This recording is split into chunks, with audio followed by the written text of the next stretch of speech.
सतनाम करता पुरख निरभव निर्वैर अकाल मूरत अजूनी सैभं गुर प्रसाद। धन धन गुरु ग्रंथ साहब जी महाराज, धन गुरु गोबिंद सिंह साहब सच्चे पातशाह। नजर करना महाराज, भूल छिमो हमरी प्रवापन, भूलनहार कहाँ को मूसो। किरपा करनी महाराज, शब्द विचार ते नजर रखनी साहिब जी। ਅੱਜ ਅਸੀਂ 28 ਪੌੜੀ ਦੀ ਵਿਚਾਰ ਕਰਨੀ ਹੈ। ਅਗਰ ਪਹਿਲੇ ਅਸੀਂ ਪੌੜੀ ਪੜ੍ਹ ਲਈਏ, ਫਿਰ ਉਸ ਤੋਂ ਬਾਅਦ ਵਿਚਾਰ ਸ਼ੁਰੂ ਕਰਦੇ ਹਾਂ।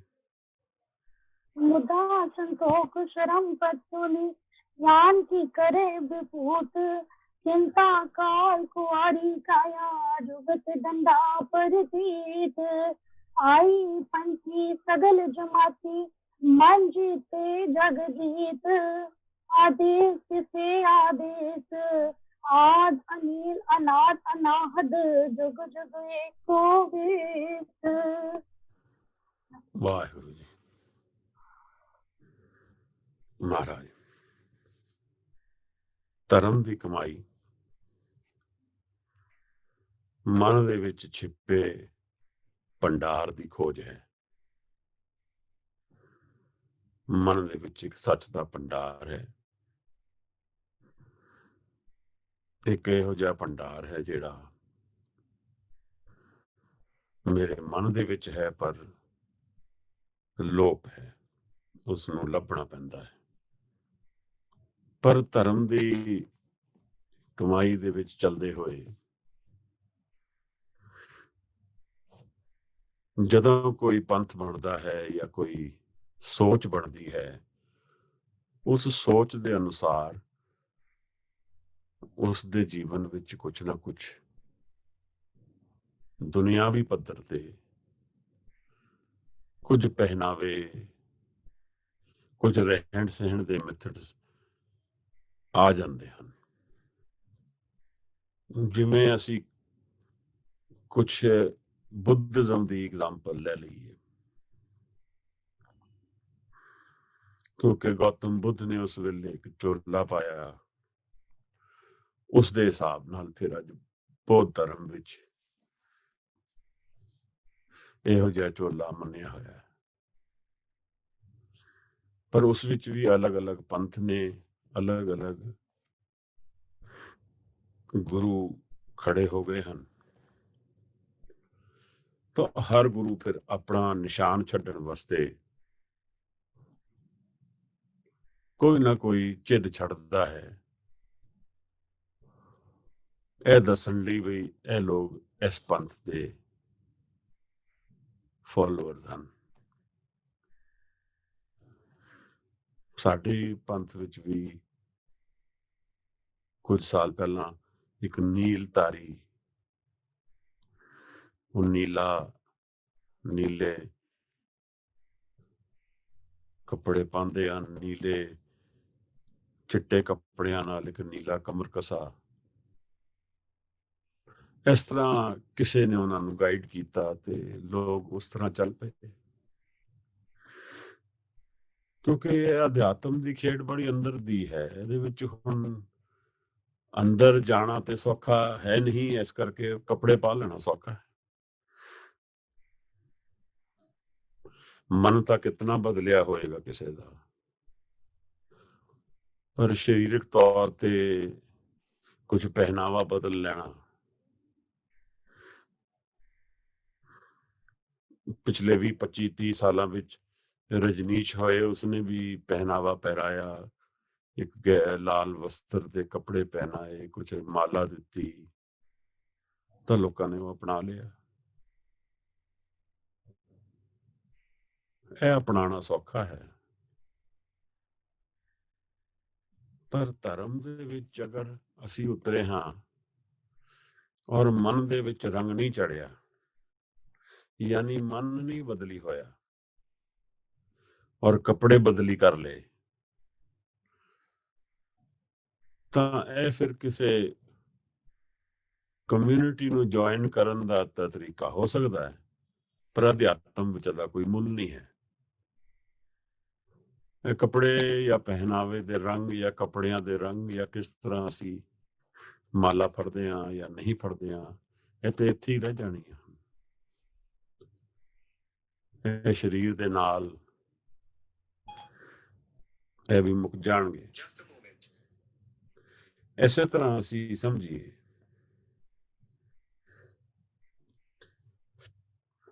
ਕਿ ਮਨ ਦੇ ਵਿੱਚ ਅਧਿਆਤਮ ਦੀ ਕਮਾਈ ਹੈ।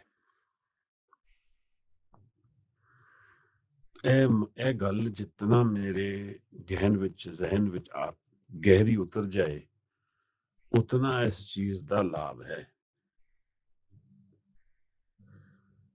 ਅਧਿਆਤਮ ਦੇ ਵਿੱਚ ਪਹਿਨਾਵੇ ਜਾਂ ਮੈਂ ਕਿਸ ਤਰ੍ਹਾਂ ਸਰੀਰਕ ਰੂਪ ਤੇ ਆਪਣੇ ਆਪ ਨੂੰ ਪ੍ਰੈਜ਼ੈਂਟ ਕਰਦਾ, ਇਹ ਸਾਰੀਆਂ ਗੱਲਾਂ ਇੱਥੇ ਹੀ ਰਹਿ ਜਾਂਦੀਆਂ ਹਨ। ਇੱਥੇ ਹੀ ਉਹਨਾਂ ਦਾ ਸਰੀਰਕ ਰੂਪ ਵਿੱਚ ਹੀ ਉਹਨਾਂ ਦਾ ਦਰਸ਼ਨ ਹਨ। ਹਾਂ, ਮੈਂ ਆਪਣੇ ਆਪ ਨੂੰ ਜ਼ਰੂਰ ਭਰੋਸਾ ਦਿਲਾਉਣ ਲਈ ਕਿ ਵੀ ਮੈਂ ਵੀ ਧਰਮੀ ਹਾਂ, ਕੁਝ ਹੱਦ ਤੱਕ ਕੰਮ ਕਰਦੀ ਹੈ। ਇਹਦੇ ਨਾਲ ਇਮੈਜਿਨੇਸ਼ਨ ਵੀ ਚੱਲਦੀ ਹੈ। ਕੁਝ ਸਮੇਂ ਲਈ ਮੈਂ ਉਸ ਲਹਿਰ ਦੇ ਵਿੱਚ, ਜਿਵੇਂ ਇੱਕ ਇੰਥੂਜ਼ੀਆਜ਼ਮ ਦੀ ਲਹਿਰ ਦੇ ਵਿੱਚ ਧਰਮ ਵਿੱਚ ਪ੍ਰਵੇਸ਼ ਕਰਦਾ ਹਾਂ ਕਿ ਮੈਂ, ਜਿਵੇਂ ਅਸੀਂ ਆਪਣੇ ਹੀ ਧਰਮ ਨੂੰ ਗਿਣ ਲਈਏ, ਭਈ 5 ਕਕਾਰ ਕਿਸੇ ਨੇ ਅੰਮ੍ਰਿਤ ਛਕਿਆ, ਉਹ ਉਸ ਪ੍ਰੋਸੈਸ ਤੋਂ ਹੀ ਆਪਣੇ ਆਪ ਨੂੰ ਥੋੜਾ ਸਟਿਮੂਲਸ ਮਿਲਦਾ ਹੈ। ਲੱਗਦਾ ਅਗਲੇ ਨੂੰ ਕਿ ਮੈਂ ਹੁਣ ਬਿਲੋਂਗ ਕਰਦਾ ਹਾਂ ਕਿਸੇ ਚੀਜ਼ ਨੂੰ, ਕਿਸੇ ਧਰਮ ਨੂੰ, ਕਿਸੇ ਪੰਥ ਨੂੰ। ਇਹਨਾਂ ਚੀਜ਼ਾਂ ਦਾ ਕੁਝ ਸਮੇਂ ਲਈ ਫਾਇਦਾ ਹੁੰਦਾ ਹੈ, ਥੋੜੇ ਸਮੇਂ ਲਈ ਫਾਇਦਾ ਹੁੰਦਾ ਹੈ। ਜ਼ਿਆਦਾਤਰ ਅਗਰ ਅਸੀਂ ਧਰਮ ਦੇ ਵਿੱਚ ਅੰਤਰ ਜਾਣ ਦੀ ਵਿਧੀ ਵਿੱਚ ਨਾ ਧਿਆਨ ਦੇਈਏ ਤਾਂ ਇੱਕ ਉੱਪਰਲਾ ਧਰਮ ਮੇਰਾ ਦਿਖਾਵੇ ਲਈ ਹੋ ਗਿਆ। ਉਹਦੇ ਵੀ ਕੁਝ ਲਾਭ ਨੇ। ਜਿੱਥੇ ਮੈਜੋਰਿਟੀ ਰਿਲੀਜਨ ਹੈ ਉੱਥੇ ਮੈਂ ਉਸ ਰਿਲੀਜਨ ਦਾ ਫੋਲੋਅਰ ਬਣ ਜਾਵਾਂ ਤੇ ਫਿਰ ਮੈਜੋਰਿਟੀ ਦੇ ਨਾਲ, ਭੇੜਾਂ ਦੇ ਨਾਲ ਭੇੜ ਲੱਗੀ। ਉਹਦੇ ਪੋਲੀਟੀਕਲ ਫਾਇਦੇ ਹੋ ਸਕਦੇ ਹਨ, ਉਹਦੇ ਵਿਵਹਾਰਕ ਤੌਰ ਤੇ ਲਾਭ ਹੋ ਸਕਦੇ ਹਨ, ਕਾਰੋਬਾਰ ਵਿੱਚ ਵੀ ਲਾਭ ਹੋ ਸਕਦੇ ਹਨ। ਪਰ ਧਰਮ ਦੇ ਪੱਧਰ ਤੇ ਮਨ ਨੂੰ ਸੰਭਾਲੇ ਬਿਨਾ, ਮਨ ਨੂੰ ਜਾਣੇ ਬਿਨਾ, ਮਨ ਦੇ ਅੰਤਰ ਵਿੱਚ ਜਾਏ ਬਿਨਾ, ਔਰ ਉਹ ਵੀ ਇੱਕ ਤਪ ਦੇ ਤੌਰ ਤੇ, ਬਿਨਾ ਇਹ ਕੀਤੇ ਸਤ ਨੂੰ ਨਹੀਂ ਜਾਣਿਆ ਜਾ ਸਕਦਾ, ਸਤ ਨੂੰ ਜੀਆ ਨਹੀਂ ਜਾ ਸਕਦਾ।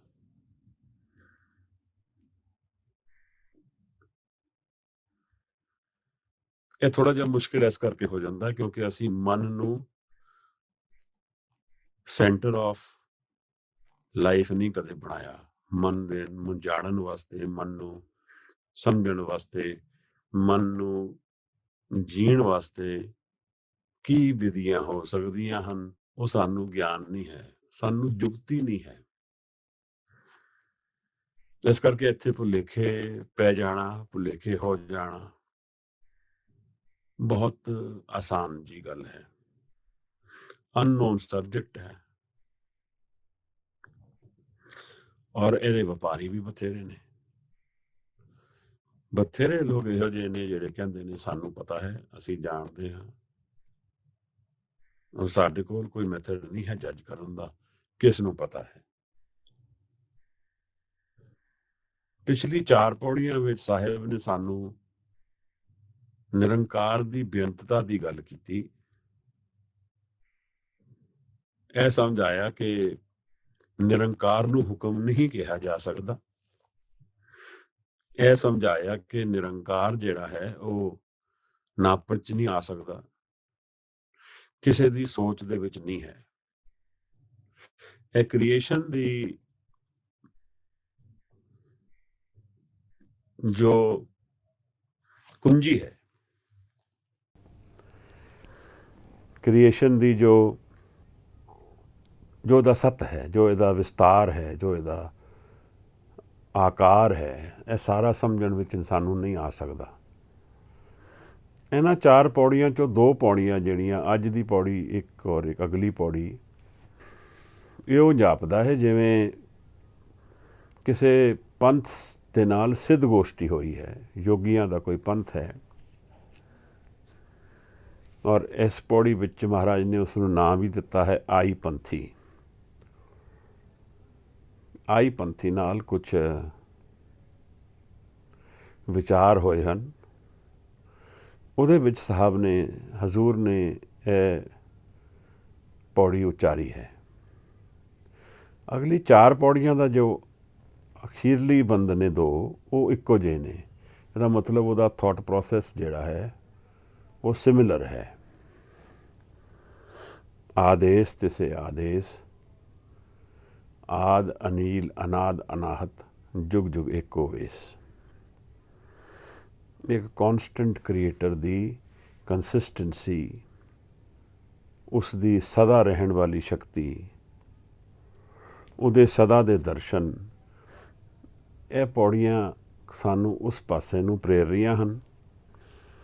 ਔਰ ਇਹ ਜਿਹੜੀ ਅੱਜ ਦੀ ਪੌੜੀ ਹੈ, ਇਹਦੇ ਵਿੱਚ ਧਰਮ ਦੀ ਜੋ ਅਸਲ ਬੇਸਿਕ ਫਾਊਂਡੇਸ਼ਨ ਹੈ, ਮਨ ਨੂੰ ਜਾਣ ਲੈਣਾ, ਮਨ ਦੀ ਬਣਤ ਨੂੰ ਵਿਚਾਰ ਵਿੱਚ ਨਹੀਂ ਪਰ ਜੀਵਨ ਵਿੱਚ ਜਾਣ ਲੈਣਾ ਕਿ ਮਨ ਅਸਲ ਵਿੱਚ ਕੀ ਹੈ।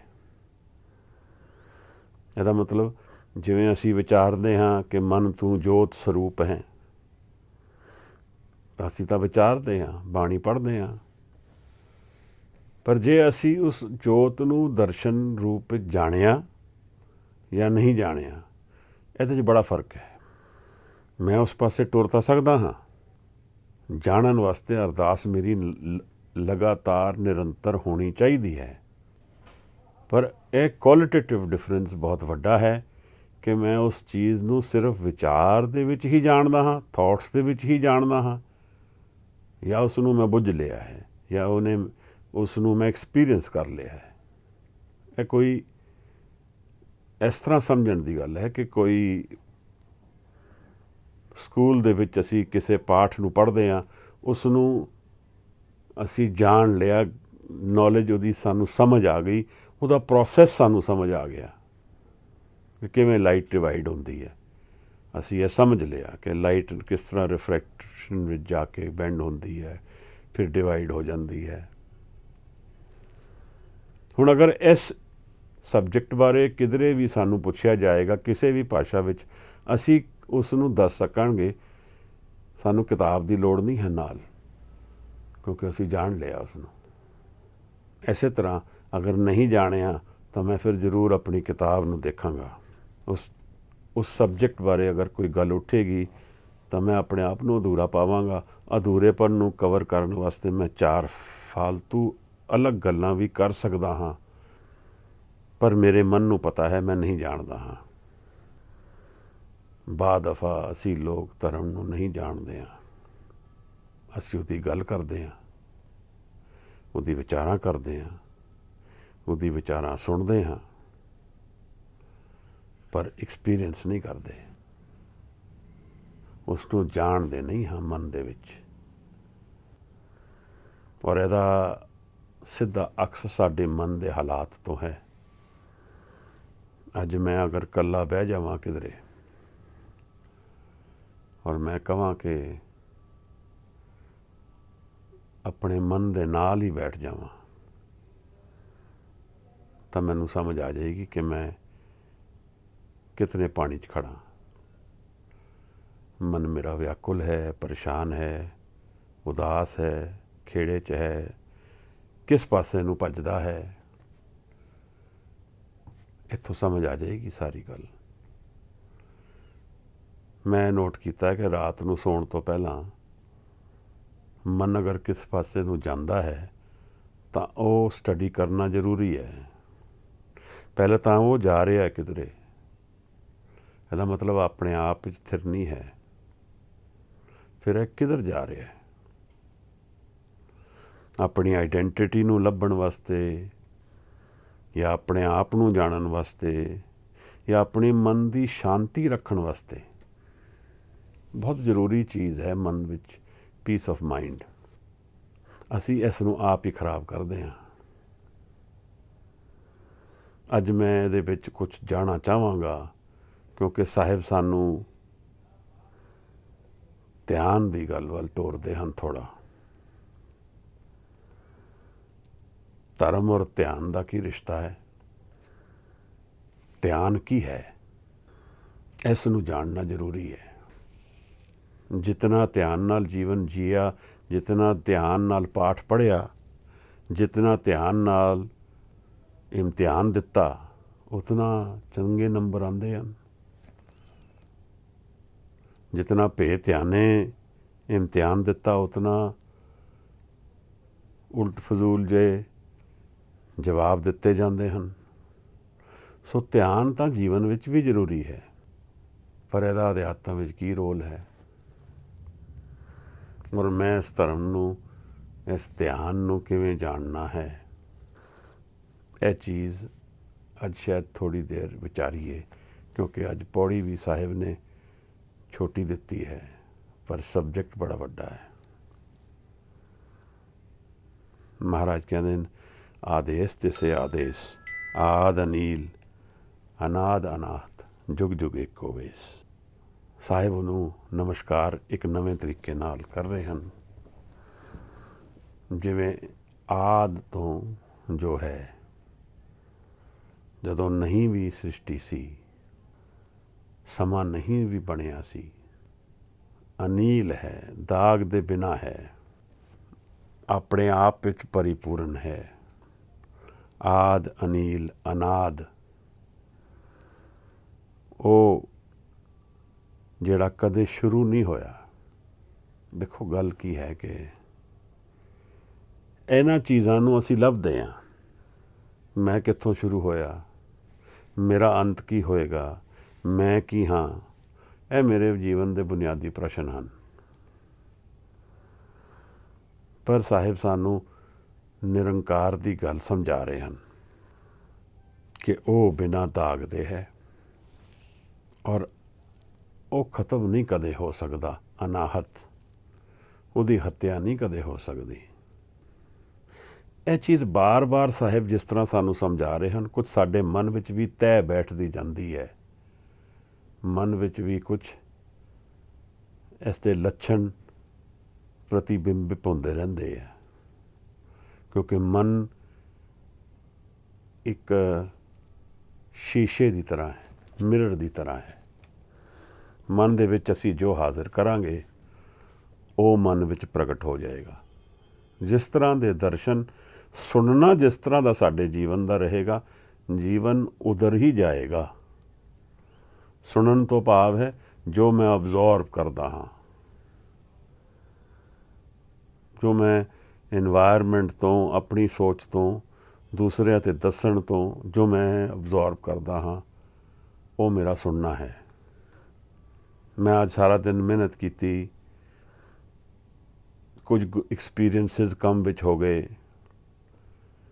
ਸ਼ਾਮ ਨੂੰ ਮੇਰੇ ਕੋਲ ਇੱਕ ਐਕਸਪੀਰੀਅੰਸ ਆਇਆ ਕਿ ਇਹ ਕੰਮ ਠੀਕ ਨਹੀਂ ਹੈ, ਅਤੇ ਸਾਰੇ ਦਿਨ ਦਾ ਸੁਣਨਾ ਹੋ ਗਿਆ। ਮੈਂ ਸੁਣਿਆ, ਮੇਰੇ ਮਨ ਨੇ ਇਸ ਚੀਜ਼ ਨੂੰ ਗ੍ਰਹਿਣ ਕਰ ਲਿਆ, ਅਬਜ਼ੋਰਵ ਕਰ ਲਿਆ, ਸੁਣ ਲਿਆ। ਹੁਣ ਇਸ ਤਰ੍ਹਾਂ ਮੇਰਾ ਮਨ ਹੁਣ ਇਸ ਪਾਸੇ ਨੂੰ ਟੁਰ ਪਏਗਾ ਕਿ ਇਹ ਕੰਮ ਠੀਕ ਨਹੀਂ ਹੈ, ਨਵਾਂ ਕੰਮ ਲੱਭਣਾ ਚਾਹੀਦਾ ਹੈ। ਨਵੀਂ ਸ਼ੁਰੂਆਤ ਹੋ ਗਈ, ਇੱਕ ਇਹ ਸੁਣਨਾ ਹੋ ਗਿਆ। ਇਸੇ ਤਰ੍ਹਾਂ ਜੀਵਨ ਦੇ ਐਕਸਪੀਰੀਅੰਸ ਤੋਂ ਵੀ ਮੈਂ ਕੁਝ ਸਮਝਦਾ ਹਾਂ।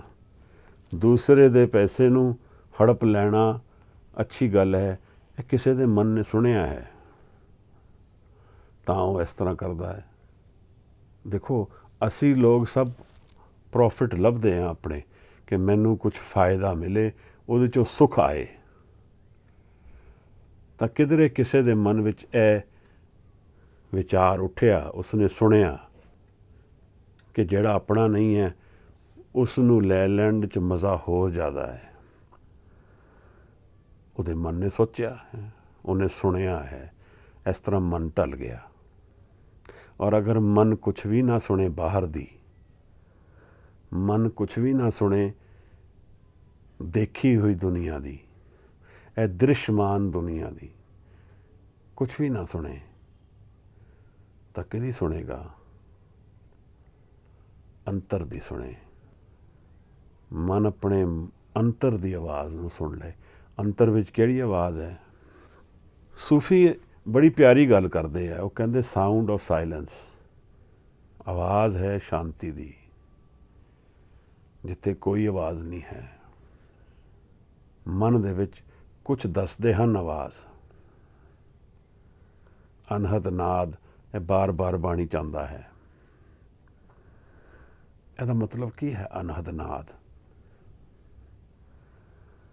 ਅਸੀਂ ਕੱਲ੍ਹ ਇੱਕ ਗੱਲ ਵਿਚਾਰੀ ਸੀ ਕਿ ਇਹ ਸਾਰੀ ਸ੍ਰਿਸ਼ਟੀ ਇੱਕ ਹਾਰਮਨੀ ਵਿੱਚ ਚੱਲਦੀ ਹੈ। ਇਸ ਤਰ੍ਹਾਂ ਮੈਨੂੰ ਇਉਂ ਲੱਗਦਾ ਹੈ ਕਿ ਮਨ ਦੇ ਅੰਦਰ ਇੱਕ ਬੜਾ ਗਹਿਨ ਐਕਸਪੀਰੀਅੰਸ ਹੈ, ਜਿਹੜਾ ਪੂਰਾ ਆਨੰਦ ਵਿੱਚ ਭਿੱਜਿਆ ਹੋਇਆ ਐਕਸਪੀਰੀਅੰਸ ਹੈ। ਪੂਰਨ ਸ਼ਾਂਤੀ ਵਿੱਚ ਮਨ ਉਸ ਐਕਸਪੀਰੀਅੰਸ ਨੂੰ ਸੁਣਦਾ ਹੈ, ਉਹਨੂੰ ਅਬਜ਼ੋਰਬ ਕਰ ਲੈਂਦਾ ਹੈ, ਉਹਦਾ ਰੂਪ ਬਣ ਜਾਂਦਾ ਹੈ। ਇਹ ਮਨ ਦੀ ਸੱਤ ਦੀ ਗੱਲ ਚੱਲਦੀ ਹੈ। ਮੈਂ ਕਿਸ ਪਾਸੇ ਨੂੰ ਜੀਵਨ ਦੇ ਮੂੰਹ ਕਰਕੇ ਚੱਲ ਰਿਹਾ ਹਾਂ, ਉਸੇ ਤਰ੍ਹਾਂ ਮੇਰਾ ਜੀਵਨ ਬਣ ਜਾਏਗਾ। ਮੈਂ ਅੰਤਰਮੁਖੀ ਹੋ ਕੇ ਮਨ ਦੇ ਅੰਤਰ ਦੀ ਤਹਿਾਂ ਨੂੰ ਟਟੋਲਦਾ ਸ਼ੁਰੂ ਕਰ ਦਿਆਂਗਾ ਤਾਂ ਜੀਵਨ ਸੁਲਝਣਾ ਸ਼ੁਰੂ ਹੋ ਜਾਏਗਾ। ਅਸੀਂ ਇਹ ਗੱਲ ਵਿਚਾਰੀ ਸੀ ਗੱਲ ਕਿ ਜਿਵੇਂ ਬਾਣੀ ਇੱਕ ਰੱਸੀ ਹੋਏ ਇੱਕ ਦੀਵਾਰ ਨੂੰ ਟੱਪਣ ਲਈ, ਇਹ ਝੂਠ ਦੇ ਮਨ ਨੂੰ ਟੱਪ ਕੇ ਸੱਤ ਦੇ ਮਲ ਵਿੱਚ ਜਾਣ ਵਾਸਤੇ ਅਸੀਂ ਬਾਣੀ ਦਾ ਸਹਾਰਾ ਲਈਏ। ਬਾਣੀ ਦੇ ਵੀ ਕਈ ਦਰਸ਼ਨ ਹਨ। ਸਾਹਿਬ ਨੇ ਸਾਨੂੰ ਅੱਜ ਦੀ ਸ਼ਬਦ ਵਿੱਚ ਇਹ ਸੁਣਾਇਆ ਹੈ ਕਿ ਆਦ ਅਨੀਲ ਅਨਾਦ ਅਨਾਹਤ, ਜੁਗ ਜੁਗ ਏਕੋ ਵੇਸ। ਜੁਗਾਂ ਜੁਗਾਂ ਵਿੱਚ ਇੱਕ ਹੀ ਵੇਸ ਹੈ, ਕੋਈ ਦੂਸਰਾ ਵੇਸ ਨਹੀਂ ਹੈ ਉਹਦਾ। ਉਹ ਬਦਲਦਾ ਨਹੀਂ ਹੈ, ਉਹ ਚੇਂਜ ਨਹੀਂ ਹੁੰਦਾ, ਉਹ ਕੌਨਸਟੈਂਟ ਹੈ। ਉਸ ਕੌਨਸਟੈਂਟ ਦੇ ਉੱਤੇ ਇਹ ਸੰਸਾਰ ਚੇਂਜ ਹੋ ਕੇ ਚੱਲਦਾ ਰਹਿੰਦਾ ਹੈ। ਇਸ ਜੀਵਨ ਦਾ ਆਧਾਰ ਜਿਹੜਾ ਹੈ, ਫਾਊਂਡੇਸ਼ਨ ਜਿਹੜੀ ਹੈ, ਉਹ ਨਾਮ ਰੂਪੀ ਨਿਰੰਕਾਰ ਦਾ ਦਰਸ਼ਨ ਹੈ। ਉਸ ਦੇ ਉੱਪਰ ਇਹ ਸਭ ਚੇਂਜ ਚੱਲਦਾ ਜੋ ਅਸੀਂ ਤੁਸੀਂ ਜੀਂਦੇ ਹਾਂ। ਸਵੇਰੇ ਕੁਛ ਹੈ, ਸ਼ਾਮ ਨੂੰ ਕੁਛ ਹੈ, ਰਾਤ ਨੂੰ ਕੁਛ ਹੈ। ਕੱਲ੍ਹ ਉਮਰ ਕੁਛ ਸੀ, ਅੱਜ ਉਮਰ ਕੁਛ ਹੈ। ਕੱਲ੍ਹ ਮਨ ਕੁਛ ਸੋਚਦਾ ਸੀ, ਅੱਜ ਕੁਝ ਸੋਚਦਾ ਹੈ। ਇਹ ਸਭ ਚੇਂਜ ਚੱਲਦਾ ਹੈ। ਪਰ ਸਾਹਿਬ ਕਹਿੰਦੇ ਨੇ ਇਹ ਜਿਹੜੇ ਦਰਸ਼ਨ ਨਿਰੰਕਾਰ ਦੇ ਨੇ, ਜੁਗ ਜੁਗ ਏਕੋ ਵੇਸ, ਉਹ ਜੁਗਾਂ ਜੁਗਾਂ ਵਿੱਚ ਇੱਕ ਹੀ ਵੇਸ ਹੈ ਉਹਦਾ। ਅਗਲੀ 4 ਪੌੜੀਆਂ ਵਿੱਚ ਸਾਹਿਬ ਇਹੀ ਬੇਸਿਕ ਫਾਊਂਡੇਸ਼ਨ ਰੱਖ ਕੇ ਚੱਲਣਗੇ। 4 ਪੌੜੀਆਂ ਵਿੱਚ ਯੋਗੀਆਂ ਦੇ ਪੰਥ ਵਿੱਚ ਚਿੰਨ੍ਹ ਬੜੇ ਜ਼ਰੂਰੀ ਹੋ ਜਾਂਦੇ ਹਨ। ਉਹਨਾਂ ਚਿੰਨ੍ਹਾਂ ਦਾ ਕੋਈ ਅਰਥ ਹੁੰਦਾ ਹੈ ਜਦੋਂ ਉਹ ਸ਼ੁਰੂ ਹੁੰਦੇ ਹਨ। ਜਿਵੇਂ ਮੁੰਦਰਾਂ ਦੀ ਗੱਲ ਯੋਗੀ ਦੇ ਪਾਉਂਦਾ ਹੈ, ਮੁੰਦਰਾਂ ਪਾਉਂਦਾ ਹੈ ਇਹ ਦੱਸਣ ਲਈ ਵੀ ਉਸਨੇ ਨਿੰਦਾ ਤਿਆਗ ਦਿੱਤੀ ਸੁਣਨੀ, ਤਾਂ ਉਹਨੇ ਆਪਣੇ ਕੰਨ ਵਿੱਚ ਇੱਕ ਬਾਲੀ ਪਾ ਲਈ। ਸਮੇਂ ਨਾਲ ਇਹ ਗੱਲ ਤੇ ਭੁੱਲ ਗਏ ਕਿ ਨਿੰਦਾ ਤਿਆਗਣੀ ਹੈ, ਬਾਲੀ ਹੀ ਜ਼ਰੂਰੀ ਹੋ ਗਈ। ਗੱਲ ਵਿੱਚ ਇੱਕ ਮੁੰਦਰਾ ਪਾ ਲਈ ਤਾਂ ਮੁੰਦਰਾ ਹੀ ਸਾਰਾ ਧਰਮ ਬਣ ਜਾਂਦਾ ਹੈ। ਸਮਝਿਓ ਆਪ ਨੂੰ, ਇੱਕ ਥਾਟ ਪ੍ਰੋਸੈਸ ਕਰਕੇ ਮੁੰਦਰਾ ਪਾਈ ਗਈ। ਉਸ ਵੇਲੇ ਤਾਂ ਠੀਕ ਸੀ, ਕਿਉਂਕਿ ਜਿਸ ਨੇ ਪਹਿਲੇ ਇਹ ਮੁੰਦਰਾ ਪਾਈ ਸੀ ਉਹਨੇ ਇਹ ਸੋਚ ਕੇ ਪਾਈ ਸੀ ਕਿ ਮੈਂ ਆਪਣੇ ਮਨ ਤੋਂ ਨਿੰਦਾ ਸੁਣਨੀ ਤਿਆਗ ਦਿਆਂਗਾ, ਯਾਨੀ ਬਾਹਰ ਮੁਖੀ ਨਹੀਂ ਹੋਵਾਂਗਾ। ਇਹ ਬਾਹਰ ਮੁਖ ਦੀ ਗੱਲ ਹੈ ਚਲਦੀ ਸਾਰੀ। ਤਾਂ ਉਸਨੇ ਮੁੰਦਰਾ ਪਾ ਲਈ। ਕੁਝ ਸਾਲ ਬਾਅਦ ਇਹ ਗੱਲ ਤੇ ਭੁੱਲੀ ਗਈ, ਪਰ ਮੁੰਦਰਾ ਜ਼ਰੂਰੀ ਰਹਿ ਗਈਆਂ। ਤਾਂ ਇਸ ਪੌੜੀ ਵਿੱਚ ਸਾਹਿਬ ਮੁੰਦਰਾਂ ਦੀ ਗੱਲ ਕਰਦੇ ਹੈ। ਇੱਕ ਪੱਤ ਹੁੰਦਾ ਹੈ ਇਹਨਾਂ ਕੋਲ, ਜਿਹੜੇ ਯੋਗੀ ਹੁੰਦੇ ਨੇ ਉਹ ਆਪਣੀ ਬੈਗਿੰਗ ਬੋਲ ਦੀ ਤਰ੍ਹਾਂ ਇੱਕ ਪੱਤ ਰੱਖਦੇ ਹੈ ਔਰ ਪਿੱਛੇ ਝੋਲੀ ਹੁੰਦੀ ਹੈ। ਤਾਂ ਸਾਹਿਬ ਉਹਦੀ ਵੀ ਗੱਲ ਕਰਦੇ ਹੈ। ਇਹ ਵੀ ਉਹਨਾਂ ਦੇ ਕੈਰੈਕਟਰਿਸਟਿਕਸ ਵਿੱਚ ਆ ਗਈ ਕਿ ਅਸੀਂ ਯੋਗੀ ਹਾਂ ਤਾਂ ਅਸੀਂ ਪੱਤ ਰੱਖਦੇ ਹਾਂ, ਝੋਲੀ ਰੱਖਦੇ ਹਾਂ।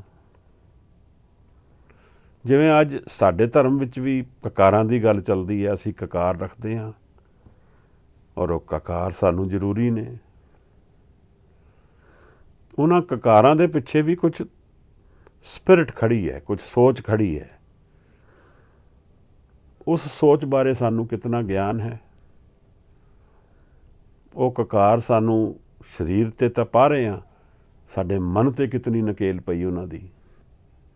ਬੁਨਿਆਦੀ ਪ੍ਰਸ਼ਨ ਇਹ ਬਣਦਾ ਹੈ। ਤਾਂ ਇੱਕ ਪੱਤ ਔਰ ਝੋਲੀ, ਇਹ ਵੀ ਉਹਦੀ ਨਿਸ਼ਾਨੀ ਹੈ ਯੋਗੀ ਦੀ। ਔਰ ਵਿਭੂਤੀ ਮਲਦਾ ਹੈ ਆਪਣੇ ਉੱਤੇ। ਦੇਖੋ ਮਹਾਰਾਜ, ਗੱਲ ਕੀ ਹੈ ਕਿ ਇਹ ਕਿਸੇ ਕਾਰਨਾਂ ਕਰਕੇ ਵਿਭੂਤੀ ਲਾਈ ਜਾਂਦੀ ਹੈ। ਫਰਜ਼ ਕਰੋ ਮਰੇ ਹੋਏ ਦੀ ਸਰੀਰ ਦੀ ਰਾਖ ਜਿਹੜੀ ਹੈ, ਲੱਕੜੀ ਜਗਾਈ, ਉਹਦੇ ਤੋਂ ਵਿਭੂਤੀ ਬਣਾ ਕੇ ਫਿਰ ਸਰੀਰ 'ਤੇ ਲਗਾਈ ਤਾਂ ਕਿ ਮੌਤ ਨੂੰ ਮੈਂ ਅਪਣਾ ਲਿਆ, ਮੈਂ ਸਰੀਰ ਦੀ ਮੌਤ ਨੂੰ ਜਾਣ ਲਿਆ, ਮੈਂ ਸਰੀਰ ਨੂੰ ਤਿਆਗਣ ਲਈ ਤਿਆਰ ਹੋ ਗਿਆ। ਇਹ ਥਾਟ ਪ੍ਰੋਸੈਸ ਤਾਂ ਠੀਕ ਹੈ ਕਿ ਮੈਂ ਸਰੀਰ ਤੋਂ ਪਰੇ ਜਾਣਾ ਹੈ, ਮੈਂ ਜਾਣਨਾ ਹੈ ਕਿ ਮੈਂ ਜਿਹੜਾ ਹੈ ਉਹ ਸਰੀਰ ਨਹੀਂ ਹੈ, ਮੈਂ ਫਿਰ ਕੀ ਹੈ? ਕਿਉਂਕਿ ਅਸੀਂ ਪਹਿਲੇ ਆਪਣੇ ਆਪ ਨੂੰ ਸਰੀਰ ਹੀ ਜਾਣਦੇ ਹਾਂ। ਸਾਨੂੰ ਬਚਪਨ ਵਿੱਚ ਜਦੋਂ ਅਸੀਂ ਵੱਡੇ ਹੁੰਦੇ ਹਾਂ, ਸਾਨੂੰ ਨਾਂ ਦਿੰਦੇ ਨੇ ਮਾਂ ਪਿਓ। ਪਹਿਲਾਂ ਤਾਂ ਬਾਰ-ਬਾਰ ਉਹ ਨਾਂ ਦੱਸਦੇ ਨੇ ਕਿਉਂਕਿ ਸਾਨੂੰ ਨਾਂ ਦਾ ਪਤਾ ਨਹੀਂ। ਅਸੀਂ we are born nameless and we die nameless। ਨਾ ਅੱਗੇ ਜਾਣ ਵਾਲਾ ਕੋਈ ਨਾਂ ਪੁੱਛਦਾ ਹੈ ਸਾਨੂੰ, ਨਾ ਪਿੱਛੋਂ ਆਉਣ ਵਾਲਾ ਕੋਈ ਨਾਂ ਪੁੱਛਦਾ ਹੈ ਸਾਨੂੰ। ਵਿੱਚ ਵਿਚਾਲੇ ਦੁਨੀਆ ਵਿੱਚ ਅਸੀਂ ਨਾਂ ਦੇ ਵਿੱਚ ਵਰਤਦੇ ਹਾਂ, ਨਾਂ ਦੇ ਹੰਕਾਰ ਦੇ ਵਿੱਚ ਅਸੀਂ ਜੀਂਦੇ ਹਾਂ ਔਰ ਫਿਰ ਨਾਂ ਨੂੰ ਨਾ ਸਾਡੇ ਤੋਂ ਲੈ ਲਿੱਤਾ ਜਾਂਦਾ ਹੈ। ਵੈਸੇ ਇਸ ਤਰ੍ਹਾਂ ਤੇ ਇਨਸਾਨ ਨਾਲ ਧੋਖਾ ਹੈ, ਕਿਉਂਕਿ ਉਹਨੂੰ ਦੇਣ ਵੇਲੇ ਨਹੀਂ ਪਤਾ ਕਿ ਮੈਨੂੰ ਨਾਂ ਕਿਉਂ ਦੇ ਰਹੇ ਨੇ, ਔਰ ਉਸਨੂੰ ਲੈਣ ਵੇਲੇ ਵੀ ਨਹੀਂ ਪਤਾ ਮੇਰਾ ਨਾਂ ਔਰ ਮੇਰਾ ਸਰੀਰ ਮੇਰੇ ਤੋਂ ਕਿਉਂ ਲਿਆ ਜਾ ਰਿਹਾ ਹੈ। ਅਗਰ ਇਸ ਤਰ੍ਹਾਂ ਦੇਖੀਏ ਤਾਂ ਇਨਸਾਨ ਨਾਲ ਬੜਾ ਧੋਖਾ ਹੈ। ਉਹਨੂੰ ਕੋਈ ਗਿਆਨ ਨਹੀਂ ਹੈ ਕਿ ਮੈਂ ਆ ਰਿਹਾ ਹਾਂ ਅਤੇ ਮੈਂ ਜਾ ਰਿਹਾ ਹਾਂ ਤਾਂ ਮੇਰੇ ਨਾਲ ਕੀ ਬੀਤੇਗੀ। ਕੁਝ ਸਿਆਣੇ ਦੱਸ ਸਕਦੇ ਹਨ, ਉਹਨਾਂ ਸਿਆਣਿਆਂ ਦੀ ਕਥਾ ਅਸੀਂ ਵਿਚਾਰ ਰਹੇ ਹਾਂ, ਉਹਨਾਂ ਗੁਰੂਆਂ ਦੀ ਗੱਲ ਅਸੀਂ ਕਰ ਰਹੇ ਹਾਂ ਜਿਹੜੇ ਸਾਨੂੰ ਸਾਡੇ ਜੀਵਨ ਦੇ ਆਉਣ ਜਾਣ ਦੇ ਚੱਕਰ ਵਿੱਚ ਹੈ ਕੀ ਹੈ ਦੱਸ ਰਹੇ ਨੇ। ਦੇਖੋ ਗੱਲ ਕਿੰਨੀ ਅਜੀਬ ਜੀ ਹੈ। ਮੈਂ ਜੀਵਨ ਜੀਂਦਾ ਹਾਂ, ਮੈਨੂੰ ਆਪ ਨਹੀਂ ਪਤਾ ਕਿ ਇਹ ਜੀਵਨ ਹੈ ਕੀ। ਜਿਵੇਂ ਕੋਈ ਦੌੜ ਰਿਹਾ ਹੋਏ ਔਰ ਉਸ ਨੂੰ ਰੋਕ ਕੇ ਪੁੱਛਿਆ ਜਾਏ ਕਿ ਬੜੀ ਤੇਜ਼ੀ ਨਾਲ ਦੌੜ ਰਹੇ ਹੋ, ਕਿੱਧਰ ਜਾ ਰਹੇ ਹੋ? ਤਾਂ ਉਹ ਕਹੇਗਾ ਮੈਨੂੰ ਨਹੀਂ ਪਤਾ ਕਿੱਧਰ ਜਾ ਰਹੇ ਹਾਂ, ਪਰ ਦੌੜਨਾ ਜ਼ਰੂਰੀ ਹੈ। ਇਸੇ ਤਰ੍ਹਾਂ ਅਸੀਂ ਜੀਵਨ ਜੀਂਦੇ ਹਾਂ। We need to transact, we keep transacting. We don't know what the meaning is. ਸਾਨੂੰ ਜਿਸ ਤਰ੍ਹਾਂ ਕੋਈ ਸਮਝਾਉਂਦਾ ਜਾਂਦਾ ਬਚਪਨ ਤੋਂ, ਅਸੀਂ ਉਸ ਤਰ੍ਹਾਂ ਆਪਣੇ ਪੂਰੇ ਜੀਵਨ ਨੂੰ ਢਾਲ ਲੈਂਦੇ ਹਾਂ ਅਤੇ ਬਿਫੋਰ ਵੀ ਨੋ ਇਟ 70, 80, 60 ਇਹ ਤਾਂ ਨਿਕਲ ਗਏ ਸਾਲ। ਮੇਰਾ ਜੀਵਨ ਦਾ ਅੰਤ ਕੀ ਹੈ, ਇੱਥੋਂ ਤੋਂ ਸ਼ੁਰੂ ਕਰਕੇ ਅਗਰ ਮੈਂ ਚੱਲਾਂ ਪਿੱਛੋਂ ਤਾਂ ਮੈਂ ਸ਼ਾਇਦ ਸਾਰੇ ਜੀਵਨ ਹੀ ਪਲਟ ਜਾਏ ਮੇਰਾ। ਕਿਵੇਂ ਕਿ ਮੈਂ ਇਹ ਸਮਝ ਲਵਾਂ ਕਿ ਇਹ ਸਰੀਰ ਮੈਂ ਨਹੀਂ ਹਾਂ। ਇੱਕ ਸਾਧੂ ਕੋਲ ਕੋਈ ਆਇਆ, ਉਸਨੇ ਕਿਹਾ ਮੈਨੂੰ ਮੌਤ ਤੋਂ ਬੜਾ ਡਰ ਲੱਗਦਾ ਹੈ। ਕਹਿੰਦਾ ਤੂੰ ਇਵੇਂ ਕਰ, 1 ਮਹੀਨਾ ਸ਼ਮਸ਼ਾਨ 'ਤੇ ਰਹਿ ਔਰ ਕਿਸੇ ਨੂੰ ਕੋਈ ਪੁੱਛਣਾ ਦੱਸਣਾ ਨਹੀਂ ਹੈ, ਬਟ ਅਬਜ਼ਰਵ ਕਰ। ਤਾਂ ਉਹ 1 ਮਹੀਨਾ ਕੀ 5 ਦਿਨ ਰਹਿ ਕੇ ਉਹਨੂੰ ਸਮਝ ਆ ਗਈ ਗੱਲ ਦੀ ਕਿ ਇੱਥੇ ਤਾਂ ਅਨੇਕ ਤਰ੍ਹਾਂ ਦੇ ਲੋਕ ਆਉਂਦੇ ਹਨ। ਅਮੀਰ ਵੀ ਆ ਰਿਹਾ, ਗਰੀਬ ਵੀ ਆ ਰਿਹਾ, ਚੰਗਾ ਵੀ ਆ ਰਿਹਾ, ਮਾੜਾ ਵੀ ਆ ਰਿਹਾ, ਪਰੇਸ਼ਾਨ ਵੀ ਇੱਥੇ ਆ ਰਿਹਾ ਹੈ, ਸੁਖੀ ਵੀ ਇੱਥੇ ਆ ਰਿਹਾ ਹੈ। ਜਿਹਦੇ ਕੋਲ ਸਭ ਕੁਝ ਹੈ ਉਹ ਵੀ ਇੱਥੇ ਆ ਰਿਹਾ, ਜਿਹਦੇ ਕੋਲ ਕੁਛ ਵੀ ਨਹੀਂ ਉਹ ਵੀ ਇੱਥੇ ਆ ਰਿਹਾ। ਕਿ ਜੀਵਨ ਦਾ ਸਾਰਾ ਅੰਤ ਕਿੱਥੇ ਹੋਣ ਵਾਲਾ ਹੈ, ਔਰ ਜੀਵਨ ਦੇ ਵਿੱਚ ਸਾਰੇ ਲੋਕ ਹੀ ਇਸ ਮੌਤ ਦੇ ਬਲੀ ਨੇ, ਜਿਹੜੀ ਮੈਨੂੰ ਵੀ ਆਉਣ ਵਾਲੀ ਹੈ, ਤੁਹਾਨੂੰ ਵੀ ਆਉਣ ਵਾਲੀ ਹੈ। ਕੋਈ ਵੀ ਉਸ ਤੋਂ ਫਰਕ ਨਹੀਂ ਹੈ। ਅਸੀਂ ਪਹਿਲੇ ਇੱਕ ਕਥਾ ਵਿਚਾਰੀ ਸੀ ਗੁਰੂ ਨਾਨਕ ਸਾਹਿਬ ਵਾਲੀ, ਮਰਨਾ ਸੱਚ ਤੇ ਜੀਣਾ ਝੂਠ। ਬੜੀ ਪਿਆਰੀ ਕਥਾ ਹੈ। ਅਧਿਆਤਮ ਦੇ ਮਾਰਗ 'ਤੇ ਅਗਰ ਇਸ ਤਰ੍ਹਾਂ ਅਸੀਂ ਚੱਲਾਂਗੇ ਕਿ ਮਰਨਾ ਸੱਚ ਜੀਣਾ ਝੂਠ, ਤਾਂ ਦੁਨੀਆ ਨੂੰ ਔਰ ਜੀਵਨ ਨੂੰ ਥੋੜ੍ਹਾ ਜਾਣਨ ਦੇ ਵੱਲ ਟੁਰ ਸਕਦੇ ਹਾਂ। ਔਰ ਨਹੀਂ ਤਾਂ ਜਿਸ ਤਰ੍ਹਾਂ ਅਸੀਂ ਅੱਖਾਂ ਮੂੰਦ ਕੇ ਕੋਈ ਸਾਨੂੰ ਘੁਮਾ ਰਿਹਾ ਔਰ ਘੁੰਮਦੇ ਜਾ ਰਹੇ ਹਾਂ, ਔਰ ਘੁੰਮ ਕੇ ਹੀ ਜੀਵਨ ਖਤਮ ਹੋ ਜਾਣਾ। ਜਦ ਤੱਕ ਅੱਖਾਂ ਖੋਲ੍ਹੀਆਂ, ਅੱਖਾਂ ਹੀ ਨਹੀਂ ਰਹਿਣੀਆਂ। ਇਹ ਗੱਲ ਜਿਹੜੀ ਹਿੰਦੁਸਤਾਨ 'ਚ ਤਾਂ ਬਹੁਤ ਜ਼ਿਆਦਾ ਸੁਣੀ ਜਾਂਦੀ ਹੈ, ਨਾਲ ਕੀ ਲੈ ਕੇ ਜਾਵਾਂਗੇ। ਅਗਰ ਇਸ ਗੱਲ ਨੂੰ ਅਸੀਂ ਸਾਰੇ ਮੰਨਦੇ ਹੁੰਦੇ ਤਾਂ ਧੋਖਾਧੜੀ ਕਿਸ ਤਰ੍ਹਾਂ ਹੋ ਸਕਦਾ?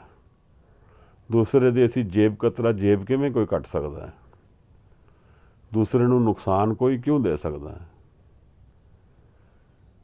ਇੱਥੇ ਇੰਨੀ ਵੱਡੇ ਵੱਡੇ ਆਡੰਬਰ ਕਰਦੇ, ਦੁਨੀਆ ਪਖੰਡ ਕਰਦੀ, ਕਿੱਥੇ ਹੋ ਸਕਦਾ? ਇਸ ਨੂੰ ਅਸੀਂ ਸੱਚ ਨਹੀਂ ਜਾਣਦੇ। ਇਹਨੂੰ ਪੜ੍ਹਿਆ ਹੈ, ਸੁਣਿਆ ਹੈ, ਕੰਨ 'ਚੋਂ ਇੱਕ ਪਾਸੇ ਨਿਕਲਦੀ, ਦੂਜੇ ਪਾਸੇ ਬਾਹਰ। ਸਾਨੂੰ ਐਕਸਪੀਰੀਅੰਸ ਨਹੀਂ ਹੈ। ਜੀਵਨ ਵਿੱਚ ਜੋ ਮੈਂ ਐਕਸਪੀਰੀਅੰਸ ਕਮਾਵਾਂਗਾ, ਧਰਮ ਉਸ ਨਾਲ ਰਿਲੇਸ਼ਨ ਰੱਖਦਾ ਹੈ, ਕਿਉਂਕਿ ਧਰਮ ਨਾਲ ਮੇਰੀ ਸਟੇਟ ਆਫ ਮਾਈਂਡ ਦਾ ਰਿਲੇਸ਼ਨ ਹੈ, ਨੇਚਰ ਆਫ ਮਾਈਂਡ ਦਾ ਰਿਲੇਸ਼ਨ ਹੈ। ਮਨ ਦਾ ਅਸਲ ਨੇਚਰ ਕੀ ਹੈ? ਜਦੋਂ ਅਸੀਂ ਪੂਰਾ ਕਚਰਾ ਉਠਾ ਦਈਏ ਮਨ ਦੇ ਉੱਪਰੋਂ, ਅਤੇ ਮਨ ਦਾ ਜਿਹੜਾ ਅਸਲ ਨੇਚਰ ਹੈ ਉਹ ਸਭ ਇੱਕੋ ਹੀ ਦਿਖੇਗਾ, ਤੁਹਾਡਾ, ਮੇਰਾ, ਕਿਸੇ ਹੋਰ ਦਾ।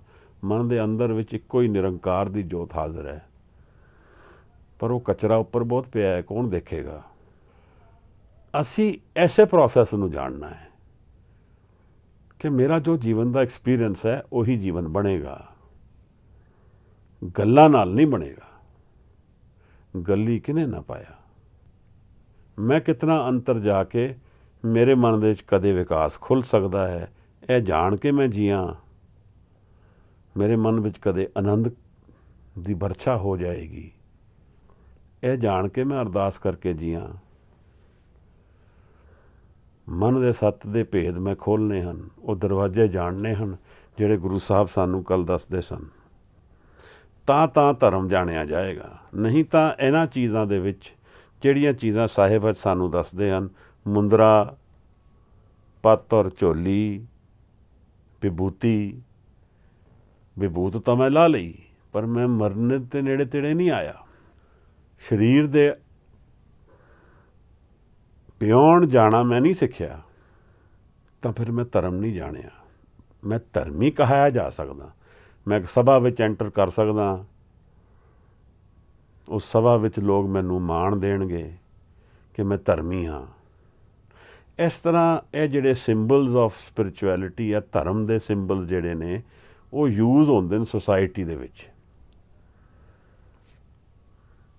ਕੌਣ ਕਕਾਰਾਂ ਵਾਲਾ ਹੈ, ਕਿਸ ਦੀ ਸ਼ਕਲ ਸੂਰਤ ਸਾਬੁਤ ਹੈ, ਕਿਹਦੇ ਦਾੜਾ ਖੋਲ੍ਹ ਕੇ ਰੱਖਿਆ ਹੈ, ਇਹ ਸਭ ਅਸੀਂ ਇਹਨਾਂ ਨੂੰ ਵਰਤਦੇ ਹਾਂ ਸੁਸਾਇਟੀ 'ਚ। ਅਗਰ ਇਸ ਨੂੰ ਅਸੀਂ ਅੰਤਰ ਜਾਣ ਦੇ ਵਿਧੀਆਂ ਨਹੀਂ ਸਮਝਦੇ, ਅਗਰ ਅਸੀਂ ਇਹ ਨਹੀਂ ਜਾਣਿਆ ਕਿ ਮਨ ਦੇ ਹਾਲਾਤ ਕੀ ਨੇ, ਅਗਰ ਅਸੀਂ ਇਹ ਨਹੀਂ ਜਾਣਿਆ ਕਿ ਮੇਰੇ ਮਨ ਦੇ ਹਾਲਾਤ ਕੀ ਨੇ, ਪਰ ਮੈਂ ਬਾਹਰ ਮੁਖੀ ਹੋ ਕੇ ਇਹਨਾਂ ਚਿੰਨ੍ਹ ਜਿਹੜੇ ਨੇ ਇਹਨਾਂ ਨੂੰ ਵਰਤਿਆ ਹੀ ਜਾਣਗੇ। ਕਿਉਂਕਿ ਅਗਰ ਮੈਂ ਅੰਤਰਮੁਖੀ ਨਹੀਂ ਹੋਵਾਂਗਾ ਤਾਂ ਇਹ ਚਿੰਨ੍ਹ ਫਿਰ ਦਿਖਾਵਾ ਹੀ ਰਹਿ ਗਏ ਹਨ। ਔਰ ਇਹਨਾਂ ਚਿੰਨ੍ਹਾਂ ਨੂੰ ਦਿਖਾ ਕੇ ਮੈਂ ਆਪਣੇ ਆਪ ਨੂੰ ਧਰਮੀ ਕਹਾ ਲਾਂਗਾ, ਔਰ ਉਹ ਫਿਰ ਇੱਕ ਸਕੂਨ ਦੀ ਘੜੀ ਆਉਂਦੀ ਹੈ ਜਦੋਂ ਦੁਨੀਆ ਮੈਨੂੰ ਜਾਣਦੀ ਹੈ ਧਰਮੀ, ਤਾਂ ਮੈਂ ਉਸ ਦੇ ਵਿੱਚ ਹੁਣ ਛਿਪ ਕੇ ਧਰਮ ਕਮਾ ਸਕਦਾ ਹਾਂ। ਮਤਲਬ ਕਿ ਜੇਕਰ ਮੈਂ ਧਰਮ ਨਹੀਂ ਜਾਣਿਆ ਤਾਂ ਫਿਰ ਮੈਂ ਜੀਵਨ ਨੂੰ ਅਧਰਮ ਹੀ ਕਮਾਵਾਂਗਾ ਨਾ। ਮੈਂ ਸੱਤ ਨੂੰ ਤਾਂ ਜਾਣਿਆ ਨਹੀਂ। ਅਗਰ ਮੈਂ ਸੱਤ ਨਹੀਂ ਜਾਣਿਆ ਤਾਂ ਫਿਰ ਮੇਰਾ ਜੀਵਨ ਅਧਰਮ ਹੀ ਹੈ, ਭਾਵੇਂ ਉਹ ਚੰਗਾ ਹੋਏ। ਉਹ ਮੈਂ ਨਹੀਂ ਕਹਿੰਦਾ। ਇਹ ਹੋ ਸਕਦਾ ਹੈ ਕਿ ਉਹ ਬਹੁਤ ਚੰਗੇ ਕਰਮਾਂ ਵਾਲਾ ਹੋਏ, ਪਰ ਉਹ ਧਰਮੀ ਨਹੀਂ ਹੈ। ਇਹਦੇ 'ਚ ਫਰਕ ਹੈ। I will be good human being. ਇਹ ਹੋ ਸਕਦਾ ਕਿ ਕੋਈ ਕਹਾਏ ਆਪਣੇ ਆਪ ਨੂੰ ਔਰ ਉਹ ਇਸ ਤਰ੍ਹਾਂ ਦਾ ਮਹਿਸੂਸ ਵੀ ਕਰੇ, ਪਰ goodness and spirituality are two different things. They are two dimensionally different things. ਧਰਮੀ ਨਾਮ ਰਸੀਆ ਹੁੰਦਾ ਹੈ, ਚੰਗੇ ਦੀ ਭਾਲ ਵਿੱਚ ਨਹੀਂ ਦੌੜਦਾ ਹੈ। ਚੰਗਾ ਦਾ ਮਤਲਬ ਦੂਸਰਿਆਂ ਨੂੰ ਚੰਗਾ ਦਿਖਾਣਾ ਜਾਂ ਗੁੱਡ ਕਰਨਾ। ਨਾਮ ਰਸੀਏ ਤੋਂ ਚੰਗਾ ਹੋ ਜਾਂਦਾ ਹੈ ਕਿਉਂਕਿ ਉਹ ਉਸ ਤਰ੍ਹਾਂ ਦਾ ਸੁਭਾਅ ਹੈ ਉਹਦਾ। ਉਹ ਦਿਆਲੂ ਹੋਏਗਾ, ਉਹ ਧਰਮੀ ਹੋਏਗਾ ਤਾਂ ਦੂਸਰੇ ਦੇ ਦਰਦ ਨੂੰ ਮਹਿਸੂਸ ਕਰੇਗਾ। ਹੋਣਾ ਚਾਹੀਦਾ ਹੈ, ਪਰ ਉਹ ਦਿਖਾਵੇ ਵਾਲਾ ਧਰਮ ਨਹੀਂ ਹੈ ਜਿੱਥੇ ਮੈਂ ਕੁਝ ਲਾਭ ਕਮਾ ਲਵਾਂਗਾ, ਜਿੱਥੇ ਮੈਂ ਧਰਮੀ ਕਹਾ ਲਾਂਗਾ ਆਪਣੇ ਆਪ ਨੂੰ। I do good because that is how I am. ਇਸ ਤਰ੍ਹਾਂ ਦੀ ਬਿਰਤੀ ਉਹਨਾਂ ਦੀ ਹੁੰਦੀ ਹੈ। ਕਿਸੇ ਕਾਰਨ ਕਰਕੇ ਨਹੀਂ ਉਹ ਚੰਗਾ ਕਰਦੇ ਹਨ। ਤਾਂ ਇਹ ਜਿਹੜੇ ਚਿੰਨ੍ਹ ਨੇ ਧਰਮ ਦੇ, ਇਹ ਫਿਰ ਭੁਲੇਖਾ ਬਣ ਜਾਂਦੇ ਹਨ। ਔਰ ਇਹ ਵੀ ਹੋ ਸਕਦਾ ਕਿ ਕੋਈ ਅਸਲ ਧਰਮੀ ਵੀ ਇਸ ਤਰ੍ਹਾਂ ਦੇ ਚਿੰਨ੍ਹ ਵਰਤੇ, ਇਸ ਕਰਕੇ ਹੋਰ ਵੀ ਕਨਫਿਊਜ਼ਨ ਵੱਧ ਜਾਂਦੀ ਹੈ। ਇਹ ਪੋਸੀਬਿਲਿਟੀ ਹੈ ਕਿਉਂਕਿ ਧਰਮ ਦੇ ਚਿੰਨ੍ਹ ਨੂੰ ਵਰਤਣਾ ਤੇ ਮਨਾਹੀ ਨਹੀਂ ਹੈ। ਧਰਮ ਦੇ ਚਿੰਨ੍ਹ ਨੂੰ ਵਰਤ ਕੇ ਸੱਤ ਨੂੰ ਛੱਡ ਦੇਣਾ ਜ਼ਰੂਰ ਨੁਕਸਾਨਦਾਈ ਹੈ। ਸਾਹਿਬ ਸਾਨੂੰ ਇਹ ਪੌੜੀ ਵਿੱਚ ਆਦੇਸ਼ ਕਰ ਰਹੇ ਹਨ ਕਿ ਮਨ ਨੂੰ ਜਾਣਨਾ, ਮਨ ਦੇ ਵਿੱਚ ਜਾ ਕੇ ਧਰਮ ਕਮਾਉਣਾ, ਇਹ ਧਰਮੀ ਦਾ ਰੋਲ ਹੈ। ਚਿੰਨ੍ਹਾਂ ਵਿੱਚ ਨਹੀਂ ਹੈ ਧਰਮ। ਅਸੀਂ ਅੱਜ ਯੋਗੀਆਂ ਦੀ ਪੌੜੀ ਪੜ੍ਹਦੇ ਹਾਂ, ਪਰ ਇਹ ਸਾਡੇ 'ਤੇ ਵੀ ਢੁੱਕ ਸਕਦੀ ਹੈ। ਇਹ ਪੰਜਾਂ ਚਿੰਨ੍ਹਾਂ ਦੇ ਨਾਲ ਮੈਂ ਇਹਨਾਂ ਹੀ ਗੁਣਾਂ ਨੂੰ ਰਿਲੇਟ ਕਰ ਸਕਦਾ ਕਿਉਂਕਿ ਇਹਦੇ ਵਿੱਚ ਪੰਜ ਗੁਣ ਸਾਹਿਬ ਦੱਸਦੇ ਹਨ। ਉਹਦੇ 'ਚ ਸੰਤੋਖ ਹੈ, ਸ਼ਰਮ ਹੈ ਔਰ ਧਿਆਨ ਹੈ। ਸ਼ਰਮ, ਅੱਜ ਕਿਤਨੇ ਹੀ ਸਿੱਖ ਨੇ ਜਿਨ੍ਹਾਂ ਨੂੰ ਸ਼ਰਮ ਦੀ ਆਦਤ ਨਹੀਂ ਹੈ। ਅਸੀਂ ਗੁਰਦੁਆਰਿਆਂ ਤੋਂ, ਇਹ ਗੱਲ ਮੈਂ ਉਸ ਦਿਨ ਵਿਚਾਰੀ ਸੀ ਕਿ ਜਦੋਂ ਚੈਰਿਟੀ ਅਸੀਂ ਕ੍ਰੀਏਟ ਕਰਾਂਗੇ ਤਾਂ ਫਿਰ ਅਸੀਂ ਮੰਗਤਿਆਂ ਦੀ ਕਲਾਸ ਬਣਾ ਲਾਂਗੇ ਪਹਿਲਾਂ ਹੀ। ਇਹ ਬੜਾ ਵੱਡਾ ਨੁਕਸਾਨ ਹੈ। ਔਰ ਚੈਰਿਟੀ ਤਾਂ ਸ਼ੁਰੂ ਹੁੰਦੀ ਹੈ ਜਦ ਮਨ ਵਿੱਚ ਦਰਦ ਖਤਮ ਹੋ ਜਾਂਦਾ ਹੈ। ਇਹ ਦੂਜਾ ਲੱਛਣ ਹੈ। ਇਹ ਬੜੀ ਇੱਕ ਸਾਈਕੋਲੋਜੀ ਹੈ। ਅਸੀਂ ਇਹ ਚੀਜ਼ਾਂ ਕ੍ਰੀਏਟ ਕਰਦੇ ਹਾਂ ਆਊਟਵਰਡਲੀ ਟੂ ਕਨਵਿੰਸ ਆਰਸੈਲਵਸ ਕਿ ਇਹ ਨਹੀਂ ਗਈ ਹੈ ਵਸਤੂ, ਪਰ ਇਹਨਾਂ ਨੂੰ ਕ੍ਰੀਏਟ ਕਰਨ ਦਾ ਮਤਲਬ ਹੀ ਇਹੀ ਹੈ ਕਿ ਅਸੀਂ ਦਰਅਸਲ ਧਰਮੀ ਹੋਣੇ ਬੰਦ ਹੋ ਗਏ ਹਾਂ, ਤਾਂ ਅਸੀਂ ਚੈਰਿਟੀ ਕ੍ਰੀਏਟ ਕਰਦੇ ਹਾਂ। ਉਸ ਹਿਸਾਬ ਨਾਲ ਅਗਰ ਵਿਚਾਰੀਏ ਤਾਂ ਦਸਵੰਧ ਗੁਰੂ ਗ੍ਰੰਥ ਸਾਹਿਬ ਵਿੱਚ ਕਿਧਰੇ ਲਿਖਿਆ ਹੈ, ਗਿਣਨ ਦੀ ਕੀ ਲੋੜ ਪੈ ਗਈ ਸੀ। ਮਹਾਰਾਜ ਕਹਿੰਦੇ ਨੇ, ਮੁੰਦਾ ਸੰਤੋਖ ਸ਼ਰਮ ਪਤ ਝੋਲੀ, ਧਿਆਨ ਕੀ ਕਰਹੋ ਵਿਭੂਤ। ਮੁੰਦਾ ਸੰਤੋਖ ਸ਼ਰਮ ਪਤ ਝੋਲੀ, ਧਿਆਨ ਕੀ ਕਰਹਿ ਵਿਭੂਤ। ਮੁੰਦਾ ਸੰਤੋਖ ਦੀ ਮੁੰਦਰਾ ਪਾ ਲੈ ਭਾਈ। ਸੰਤੋਖ ਤੋਂ ਕੀ ਭਾਵ ਹੈ? ਬਾਹਰ ਮੁਖੀ ਨਹੀਂ ਹੋਵਾਂਗਾ ਮੈਂ। ਸੰਤੋਖੀ ਮੈਂ ਤਾਂ ਹੀ ਹੋਵਾਂਗਾ ਜਦ ਮੈਂ ਬਾਹਰ ਦੇ ਅਡੰਬਰਾਂ ਵਿੱਚ ਆਪਣੇ ਆਪ ਨੂੰ ਗਵਾ ਨਹੀਂ ਦਿੱਤਾ ਹੈ। ਸੰਤੋਖੀ ਮੈਂ ਤਾਂ ਹੀ ਹੋ ਸਕਦਾ ਵਾਂ ਜਦੋਂ ਮੇਰੇ ਮਨ ਵਿੱਚ ਪੀਸ ਆਫ ਮਾਈਂਡ ਹੋਏਗੀ, ਔਰ ਉਹ ਬਾਹਰ ਮੁਖੀ ਹੋਣ ਕਰਕੇ ਨਹੀਂ ਹੋ ਸਕਦੀ। ਬਹੁਤ ਜ਼ਿਆਦਾ ਨੀਡਸ ਹੋਣਗੀਆਂ, ਬਹੁਤ ਜ਼ਿਆਦਾ ਪਦਾਰਥ ਦੀ ਭਾਲ ਹੋਏਗੀ ਤਾਂ ਸੰਤੋਖ ਨਹੀਂ ਰਹੇਗਾ। ਉਤਨੀ ਨੀਡਸ ਹੋਣ ਜਿਤਨੀ ਮੈਂ ਆਸਾਨੀ ਨਾਲ ਪੂਰੀ ਕਰ ਸਕਦਾ ਹਾਂ, ਔਰ ਫਿਰ ਉਹਦੇ ਅੱਗੇ ਨਹੀਂ ਦੌੜਦਾ ਹਾਂ। ਉਹ ਤਾਂ ਹੀ ਹੋਏਗਾ ਜਦੋਂ ਮੈਂ ਅੰਤਰਮੁਖੀ ਜੀਵਨ ਜੀਵਾਂਗਾ, ਜਦੋਂ ਮੇਰੇ ਮਨ ਦੀ ਖੁਸ਼ੀ ਨਾਮ ਤੋਂ ਆਏਗੀ, ਪਦਾਰਥ ਤੋਂ ਨਹੀਂ ਆਏਗੀ। ਫੰਡਾਮੈਂਟਲ ਡਿਫਰੈਂਸ ਹੈ ਜੀਵਨ ਦਾ। ਤਾਂ ਮਹਾਰਾਜ ਕਹਿੰਦੇ, ਮੁੰਦਾ ਸੰਤੋਖ ਸ਼ਰਮ ਪਤ ਝੋਲੀ। ਇਹ ਜਿਹੜੇ ਮੰਗ ਕੇ ਖਾਂਦਾ ਹੈ ਯੋਗੀ, ਅਗਰ ਤੂੰ ਸ਼ਰਮ ਕਰੇ, ਇਹ ਜਿਹੜੀ ਪੱਤ ਔਰ ਝੋਲੀ ਹੈ, ਇਹਦੀ ਜਗ੍ਹਾ ਮਿਹਨਤ ਕਰਕੇ ਰੋਟੀ ਖਾਏ ਜਾਂ ਮਿਹਨਤ ਕरें ਜੀਵਨ ਵਿੱਚ। ਧਿਆਨ ਕੀ ਕਰਹਿ ਵਿਭੂਤ। ਇਹ ਤਿੰਨ ਕੁਆਲਿਟੀਜ਼ ਸਾਹਿਬ ਸਾਨੂੰ ਜੋ ਦੱਸ ਰਹੇ ਹਨ, ਧਰਮ ਨੂੰ ਕਮਾਉਣ ਲਈ ਇਹ ਕੁਆਲਿਟੀਜ਼ ਅਸੈਂਸ਼ੀਅਲ ਹਨ, ਬਾਹਰ ਦਾ ਕਰਮ ਨਹੀਂ ਹੈ ਇਤਨਾ ਅਸੈਂਸ਼ੀਅਲ। ਹੁਣ ਇੱਥੇ ਇਹ ਹੋ ਸਕਦਾ ਹੈ ਕਿ ਕਿਸੇ ਕੋਲ ਇਹ ਤਿੰਨੋਂ ਕੁਆਲਿਟੀਜ਼ ਹਨ ਔਰ ਫਿਰ ਉਹ ਬਾਹਰ ਦੇ ਕਰਮ ਕਰਦਾ ਹੈ, ਉੱਥੇ ਤਾਂ ਕੋਈ ਕਿੰਤੂ ਨਹੀਂ ਹੋ ਸਕਦਾ।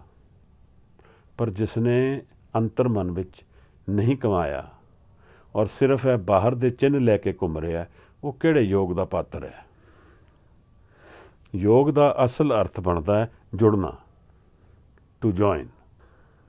ਮਹਾਰਾਜ ਨੇ ਸਾਨੂੰ ਇਹ ਵੀ ਦੱਸਿਆ ਕਿ ਧਿਆਨ ਕੀ ਕਰਹੁ ਵਿਭੂਤ, ਧਿਆਨ ਦੀ ਕਰਹਿ ਵਿਭੂਤ। ਇਹ ਧਿਆਨ ਕੀ ਹੈ? ਅੱਜ ਤੋਂ ਕਈ ਸਾਲ ਪਹਿਲਾਂ ਮੈਨੂੰ ਕਿਸੇ ਨੇ ਦੱਸਿਆ ਕਿ ਟੀਚ ਮੀ ਮੈਡੀਟੇਸ਼ਨ। ਉਸ ਵੇਲੇ ਮਨ ਵਿੱਚ ਕੁਝ ਭਾਵ ਇਹੋ ਜਿਹਾ ਸੀ, ਮੈਂ ਜਵਾਬ ਵੀ ਇਸ ਤਰ੍ਹਾਂ ਦਾ ਦਿੱਤਾ। ਮੈਨੂੰ ਤਾਂ ਪਤਾ ਸੀ ਕਿ ਸਮਝ ਸ਼ਾਇਦ ਨਾ ਆ ਸਕੇ, ਪਰ ਫਿਰ ਵੀ ਮੈਂ ਉਹਨੂੰ ਕਿਹਾ ਕਿ ਇਹ ਪੇੜ ਨੂੰ ਕਿਸੇ ਨੇ ਸਿਖਾਇਆ ਹੈ ਹਾਊ ਟੂ ਬਰੀਥ, ਕਿ ਕਾਰਬਨ ਡਾਈਆਕਸਾਈਡ ਲੈਣੀ, ਆਕਸੀਜਨ ਦੇਣੀ? ਕਿਸੇ ਨੇ ਨਹੀਂ ਸਿਖਾਇਆ।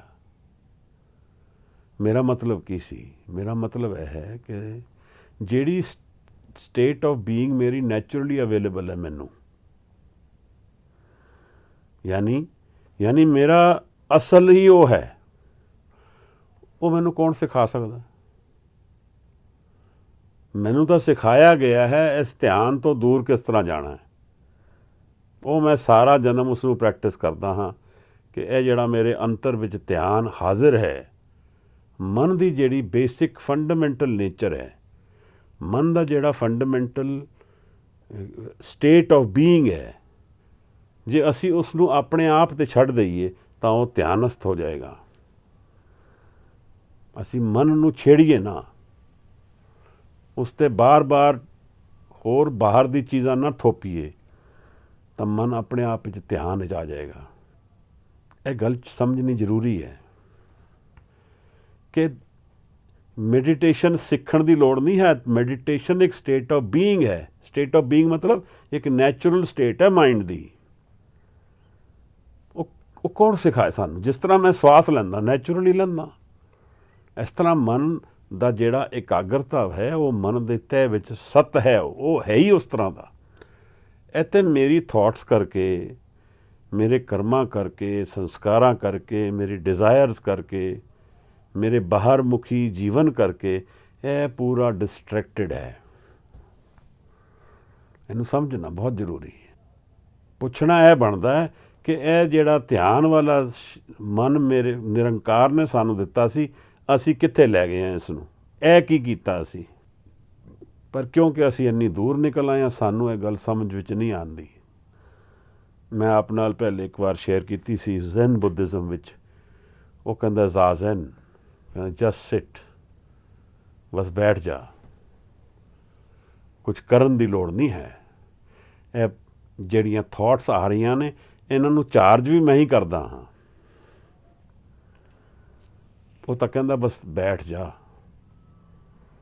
ਤਾਂ ਆਪਣੇ ਆਪ ਧਿਆਨ ਆ ਜਾਏਗਾ, ਕੁਝ ਕਰਨਾ ਨਹੀਂ ਹੈ। ਇੱਥੇ ਮੇਰੀ ਕਰਨ ਦੀ ਜਿਹੜੀ ਸਮਝ ਲਈਏ ਕਿ ਕਰਨ ਦਾ ਪ੍ਰੈਸ਼ਰ ਹੈ ਕਿ ਮੈਂ ਕਰਨਾ ਹੀ ਹੈ, ਇਸ ਕਰਕੇ ਮਨ ਆਪਣੇ ਧਿਆਨ ਤੋਂ ਟੁੱਟਿਆ ਹੋਇਆ ਹੈ। ਮਨ ਤਾਂ ਅਸਲ ਵਿੱਚ ਧਿਆਨ ਦੇ ਰੂਪ ਵਿੱਚ ਹੀ ਹੈ। ਤਾਂ ਮਹਾਰਾਜ ਸਮਝਾਉਂਦੇ ਨੇ ਧਿਆਨ ਕੀ ਕਰੇ ਵਿਭੂਤ। ਹੁਣ ਇਹਦਾ ਧਿਆਨ ਦਾ ਮਤਲਬ ਕੀ ਹੈ ਜੀਵਨ ਵਿੱਚ? ਧਾਰਮਿਕ ਜੀਵਨ ਵਿੱਚ ਇਸ ਧਿਆਨ ਦਾ ਕੀ ਮਤਲਬ ਹੈ? ਦੇਖੋ, ਅਸੀਂ ਜਿਸ ਤਰ੍ਹਾਂ ਕਾਰ ਵਿੱਚ ਬੈਠਦੇ ਹਾਂ, ਉਹਦੀ ਟੈਂਕ ਦੇ ਵਿੱਚ, ਇੰਜਨ ਵਿੱਚ ਕਿਤਨੀ ਪਾਵਰ ਹੈ, ਉਸ 'ਤੇ ਡਿਪੈਂਡ ਕਰਦਾ ਹੈ ਕਿ ਉਹ ਕਾਰ ਜਿਹੜੀ ਹੈ ਉਹ ਕਿਤਨੀ ਸਵਿਫਟਲੀ ਚੱਲੇਗੀ, ਕਿਤਨੀ ਤੇਜ਼ੀ ਨਾਲ ਚੱਲੇਗੀ, ਕਿਤਨੀ ਫਰਮਨੈਸ ਨਾਲ ਚੱਲੇਗੀ। ਇਸ ਤਰ੍ਹਾਂ ਧਿਆਨ ਜਿਹੜਾ ਹੈ ਉਹ ਮਨ ਦੇ ਅੰਤਰ ਦੀ ਪਾਵਰ ਹੈ। ਉਸ 'ਤੇ ਡਿਪੈਂਡ ਕਰਦਾ ਹੈ ਕਿ ਅਸੀਂ ਸ਼ਬਦ ਦੇ ਨਾਲ ਅਧਿਆਤਮ ਵਿੱਚ ਕਿਤਨਾ ਦੂਰ ਕਮਾ ਪਾਵਾਂਗੇ। ਜਿਤਨਾ ਮਨ ਖਿੰਡਿਆ ਹੋਏਗਾ, ਉਤਨਾ ਦੂਰੀ ਵਿੱਚ ਮਨ ਨਹੀਂ ਜਾ ਪਾਏਗਾ। ਜਿਤਨਾ ਮਨ ਇਕਾਗਰ ਹੋਏਗਾ, ਉਤਨਾ ਦੂਰ ਮਨ ਸ਼ਬਦ ਨਾਲ ਜਾ ਸਕਦਾ ਹੈ। ਔਰ ਅਗਰ ਪੂਰਨ ਰੂਪ ਵਿੱਚ ਧਿਆਨਸਥ ਹੋਏਗਾ ਤਾਂ ਨਿਰੰਕਾਰ ਦੀ ਪਦਵੀ ਪ੍ਰਾਪਤ ਕਰ ਸਕਦਾ ਹੈ, ਆਨੰਦ ਦੀ ਘੜੀ ਨੂੰ ਖੋਲ੍ਹ ਸਕਦਾ ਹੈ। ਸੋ ਜਿਤਨਾ ਮੈਂ ਡਿਸਟਰੈਕਟਡ ਹੋਵਾਂਗਾ, ਉਤਨਾ ਦੂਰੀ ਮੇਰੇ ਜੀਵਨ ਵਿੱਚ ਘੱਟ ਆਏਗੀ ਅਧਿਆਤਮ ਦੀ। ਇਸ ਕਰਕੇ ਇਕਾਗਰਤਾ ਕਮਾਉਣਾ ਇੱਕ ਜ਼ਰੂਰੀ ਐਲੀਮੈਂਟ ਹੈ। ਇਹਨੂੰ ਘੱਟ ਤੋਂ ਘੱਟ ਡਿਸਟਰੈਕਟ ਕਰਨਾ, ਜ਼ਿਆਦਾ ਤੋਂ ਜ਼ਿਆਦਾ ਸੰਤੋਖ ਵਿੱਚ ਰਹਿਣਾ। ਜਿਤਨਾ ਬਾਹਰ ਮੁਖੀ ਹੋ ਕੇ ਜੀਵਨ ਨੂੰ ਮੈਂ ਡਿਸਟਰੈਕਟ ਕਰਾਂਗਾ, ਉਤਨਾ ਮੇਰਾ ਅੰਤਰ ਦਾ ਧਿਆਨ ਟੁੱਟਦਾ ਜਾਏਗਾ। ਔਰ ਇਹ ਕੱਲ੍ਹ ਅਸੀਂ ਗੱਲ ਵਿਚਾਰੀ ਸੀ ਕਿ ਇਹ ਮਨ ਮੈਂ ਬਣਾਉਣਾ ਹੈ। This is my choice. ਔਰ ਉਸ ਚੋਇਸ ਨੂੰ ਮੈਂ ਐਗਜ਼ੀਕਿਊਟ ਕਰਨਾ ਹੈ ਕਿ ਮੈਂ ਆਪਣੇ ਜੀਵਨ ਨੂੰ ਕਿੱਥੇ ਲੈ ਕੇ ਜਾਣਾ ਹੈ। ਧਿਆਨ ਅਗਰ ਮੇਰੇ ਜੀਵਨ ਵਿੱਚ ਆ ਜਾਏਗਾ ਤਾਂ ਮੈਂ ਇੱਕ ਸਮਝ ਲਓ ਪਾਵਰ ਆ ਗਈ। ਬਟ ਉਸ ਨਾਲ ਮੈਂ ਉਹਨੂੰ ਨੈਗੇਟਿਵ ਲਿਜਾਵਾਂ ਜਾਂ ਪੋਜ਼ੀਟਿਵ ਲਿਜਾਵਾਂ, ਇਹ ਵੀ ਇੱਕ ਪੋਸੀਬਿਲਿਟੀ ਅਲੱਗ ਹੈ। ਕਿਉਂਕਿ ਮਨ ਅਗਰ ਸ਼ੁੱਧ ਨਹੀਂ ਹੋਏਗਾ ਤਾਂ ਇਹ ਪਾਵਰ ਨੈਗੇਟਿਵ ਵੀ ਜਾ ਸਕਦੀ ਹੈ, ਉੱਥੇ ਦੁੱਖ ਲਿਆਏਗੀ। ਸ਼ਬਦ ਨਾਲ ਮਨ ਨੂੰ ਜੋੜ ਕੇ ਸ਼ਬਦ ਔਰ ਸੁਰਤ ਦੇ ਅਭਿਆਸ ਵਿੱਚ ਜੀਵਨ ਨੂੰ ਕੱਢਾਂਗੇ ਤਾਂ ਸਾਡੇ ਕਰਮ ਕੱਟਦੇ ਜਾਣਗੇ, ਸਾਡੇ ਅੱਗੇ ਦਾ ਮਾਰਗ ਖੁੱਲ੍ਹਦਾ ਜਾਏਗਾ। ਧਿਆਨ ਦੀ ਕਹਿ ਰਹੇ ਨੇ ਮਹਾਰਾਜ ਵਿਭੂਤੀ ਲਗਾ ਦੇ ਭਾਈ। ਤੂੰ ਧਿਆਨ ਤਾਂ ਕਰਦਾ ਨਹੀਂ, ਅੰਤਰ ਦਾ ਧਿਆਨ ਜਾਣਦਾ ਨਹੀਂ। ਇਹ ਸਰੀਰ ਦੇ ਉੱਤੇ ਰਾਖ ਮਲਣ ਨਾਲ ਕੀ ਬਣਨਾ ਹੈ? ਇਹ ਤਾਂ ਅਸਲ ਧਿਆਨ ਹੈ ਜਿਹਦੇ ਜ਼ਰੀਏ ਮੈਂ ਅੰਤਰ ਵਿੱਚ ਜਾਣਾ ਹੈ, ਜਿਹਦੇ 'ਚ ਮੈਂ ਟਰਾਂਸੈਂਡ ਕਰਨਾ ਹੈ।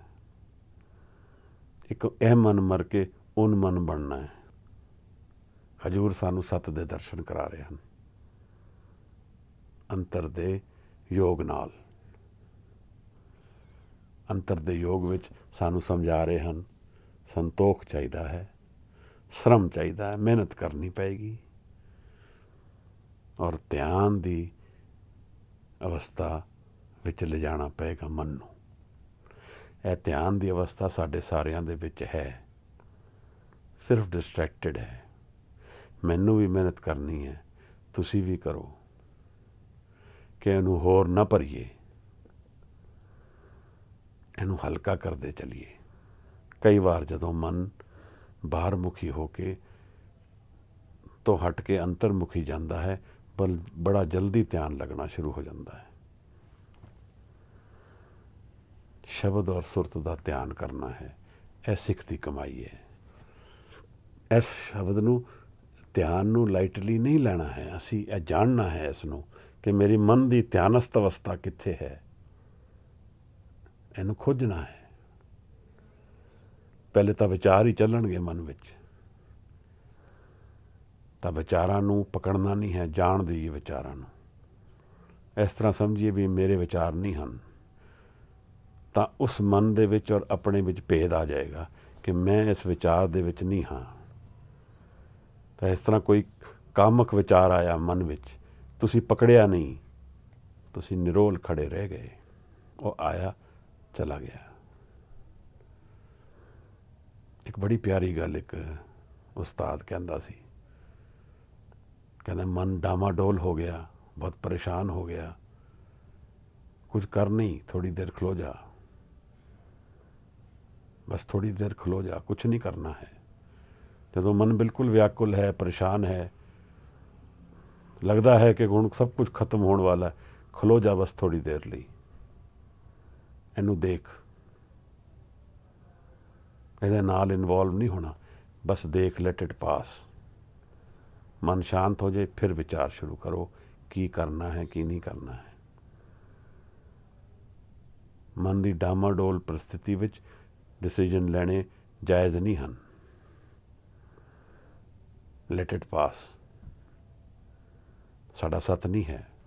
ਮਹਾਰਾਜ ਕਹਿੰਦੇ ਨੇ ਖਿੰਥਾ ਕਾਲ ਕੁਆਰੀ ਕਾਇਆ ਜੁਗਤ ਡੰਡਾ ਪ੍ਰਤੀਤ।